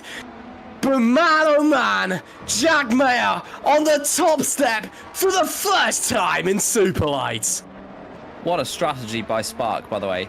They absolutely decimated Road to Formula that way. It was all about the strategy. Unfortunately, Laho, despite having by far and away the quickest car and also putting it on pole by a couple of tenths, he easily had the race under control in that first stint. They threw it away. They had the wrong strategy today, Road to Formula. Jack Mayer and Spark had the right one. Gut moved himself up to P4 as well, and ahead of those one-stoppers. And although Laho tried, it was too late. He'd already gone onto the wrong tyre in that middle stint. And unfortunately for him, it's P2. He still will lead the championship, of course, over his teammate Sandeep Singh, and actually extends that. But what a drive by Jack Mayer. They got it absolutely right today. They did indeed. Spark Racing team on the money. And although Vincent Gutt ultimately missed out on a podium, it's donuts for Mayer and teammate Vincent Gutt as well. For the first time this year, Spark Racing take a victory. For the first time in Superlight, Jack Mayer is a race winner. What a performance from the Brit. Alex Laho maintains his championship lead and extends it over teammate Sandeep Singh as the Road to Formula guys take a P2 and a P3 respectively. Rounding out the podium, as I said, Vincent Gart holds on to P4. David Frydock takes a P5, a respectable result on his team's home race. True North can be happy with that one. With David Vassman in P6. Luke Mitchell, the Sol Valle car, he takes P7. With Drake Racing, a great result for those pair. Jan Dragoon in P8 and Tom Vandervoort in P9. As Yander Sakura takes a fantastic P10 for TTF Racing. Moving further on from the top 10, Remco de Joux in P11 and Maxi Bulio. Points for both the Fusion guys in P11 and 12. Michel Gauka is P13. Davide Zanini, the Italian Panini, he's P14 as Thomas Kutka takes the final points paying position. Alexander Ragota and Robin Merling, they both finished a lap down in 16th and 17th.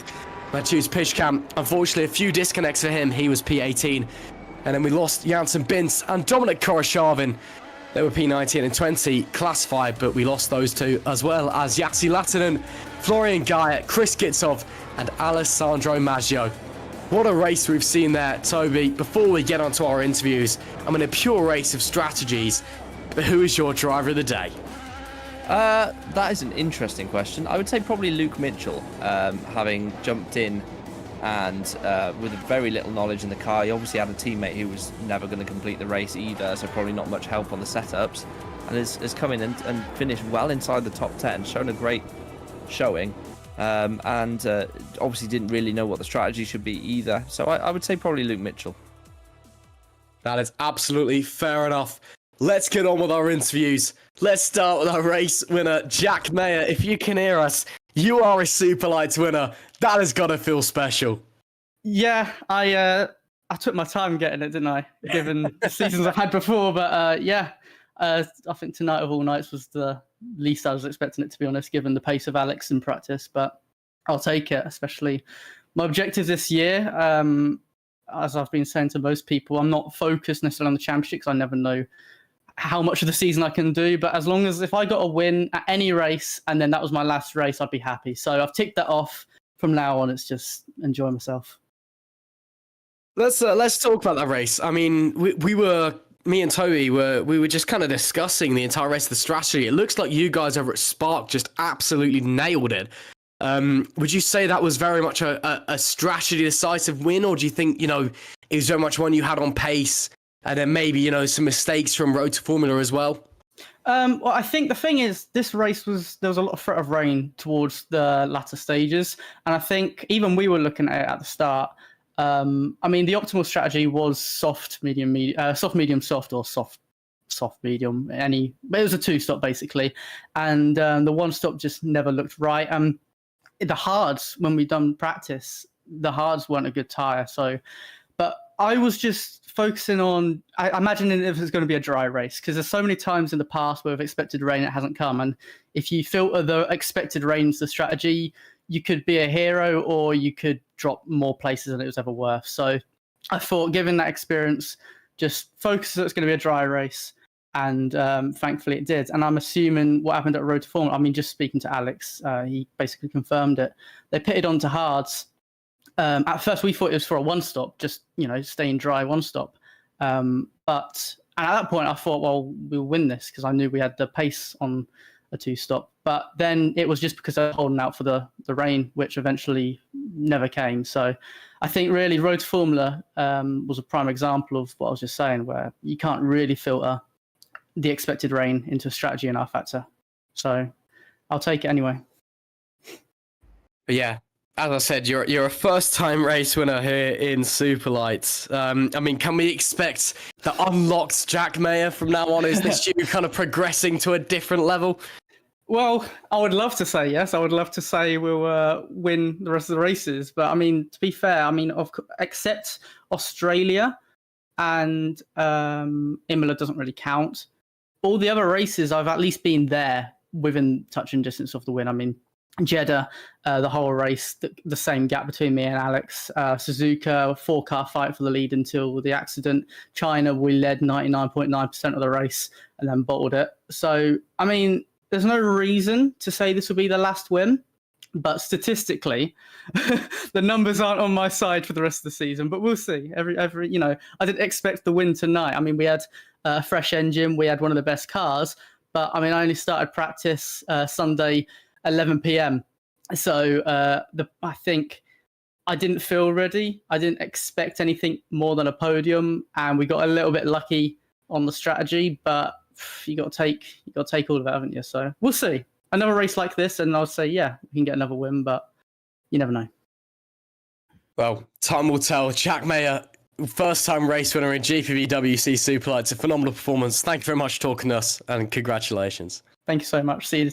Not 2 weeks. It'll be 4 weeks now, right? It will be, yeah. We're on to the summer break, yeah. Well, enjoy your holidays, and I'll see you in 4 weeks, hopefully.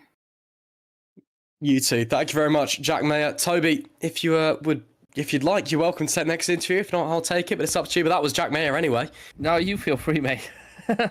You crack on. It's all good. It's all good. Let's bring in Alex, shall we, Ross? And I'll let you go on then.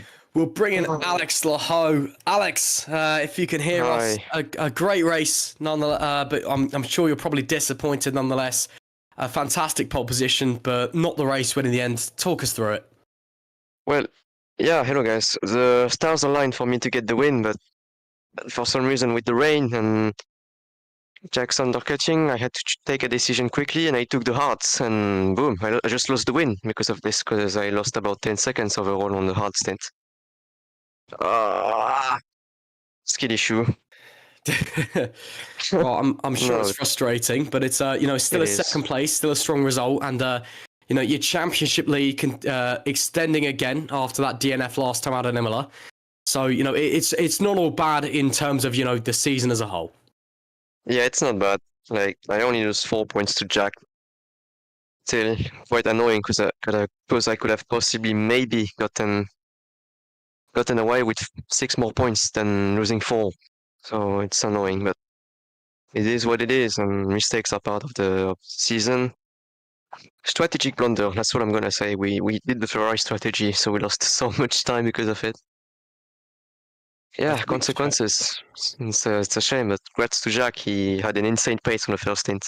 Yeah, should have chosen the mediums. It is what it is.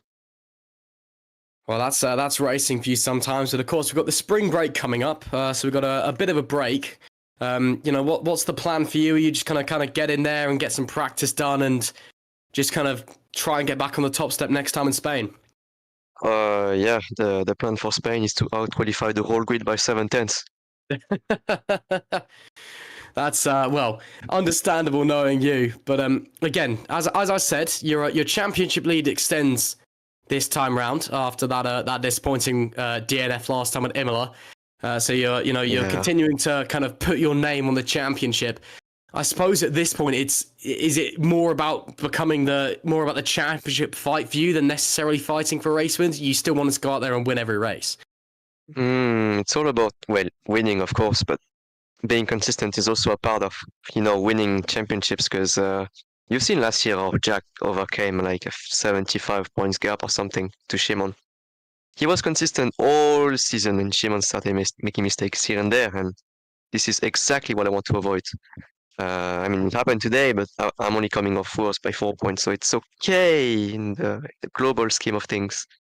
But yeah, Spain, Austria, Silverstone are great tracks for me, so it's going to be a great European swing, I guess. Well, I hope so. I wish. Well, we'll have to wait and see. But thank you, Alex. A strong result today, even if it's not the win that you wanted, and a championship lead heading into the spring break. So it's good things on the horizon for you. Thank you very much for joining us.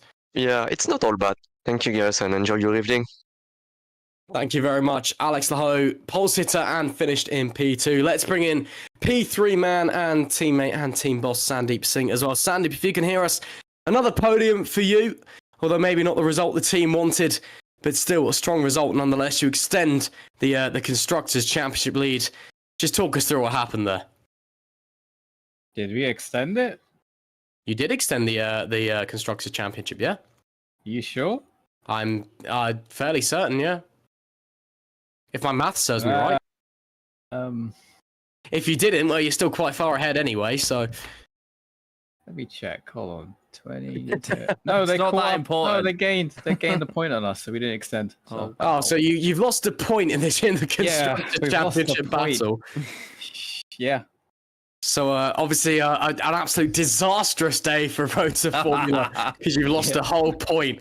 But but still a podium for you, and it's still a strong result for the team nonetheless. Just talk us through what happened there. Ferrari strategy, I guess. It's probably the quickest. It's probably the best way to describe it. Yeah, we just messed up the strategy. Yeah, and second and third, just rescued it. To be honest, I wasn't even expecting a podium. I was bloody shockingly slow, last couple of days testing, and I was laughing my head off when I got second in quality because I was like 6-7 tenths off earlier in the day, and I don't know what else. I couldn't get these. I couldn't even get the soft tires to fire up on the first lap. I had to do two. Kept doing 2-lap runs on mine. I don't know if anyone noticed that. Yeah, we did see you going for the second runs, but I don't know what. I don't know. Weird race. Somehow we got double podium. Just maximized. Good for Alex. Probably should have won. We just maximized what we could in the last 10 laps, basically. Well, again, maybe not the result that the team wanted, missing out on the win, and you've lost a whole point in the constructors' race, so it's basically over. Just give up now. But again, you've still got a very comfortable constructors lead. You're still very much within the championship fight between yourself and your teammate. Heading into the spring break, what's the plan? Are you just gonna, take a bit of a rest, or put some laps in and just try and see what you can do? I'm not there for Spain. Oh, you're not? Oh, that's interesting. Well, I'm assuming you're still going to be putting laps in the spring break, I assume, or no? I got a VEC coming up for Le Mans, so I got to practice for that. And I've got a cousin's wedding or whatever, and I think I don't know what's after Spain.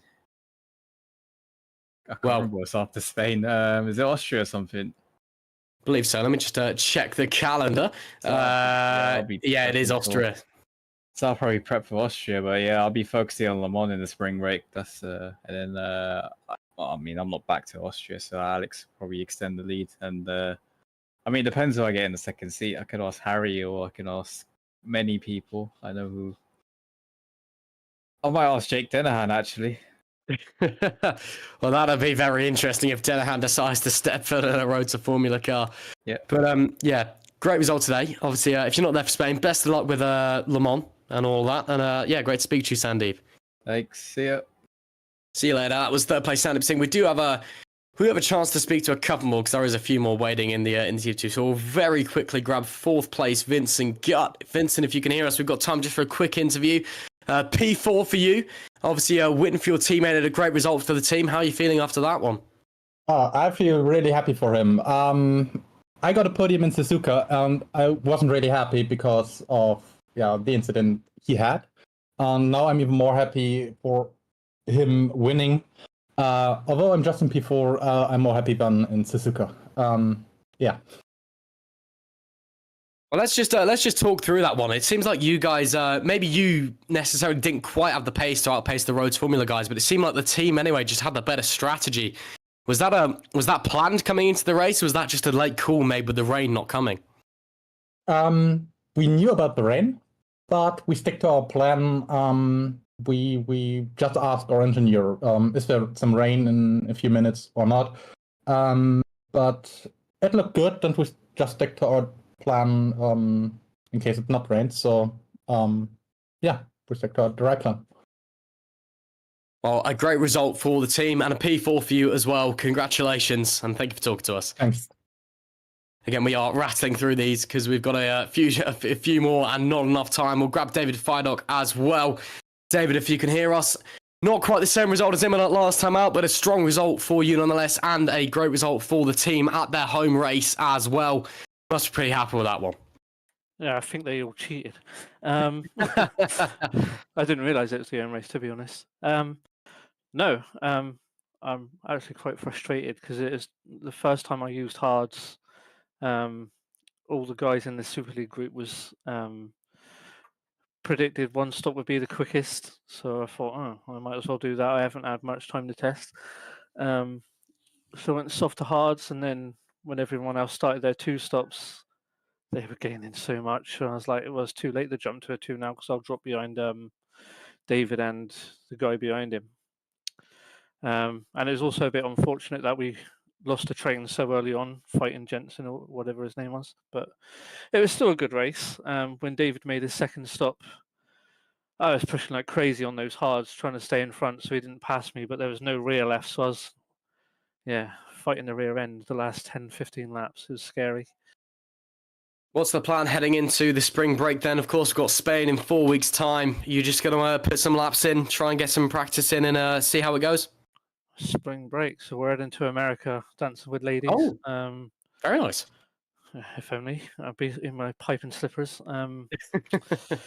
No, well, when I can, I'll be. There's a bit more of a gap, so hopefully I'll be a bit more prepared for Spain.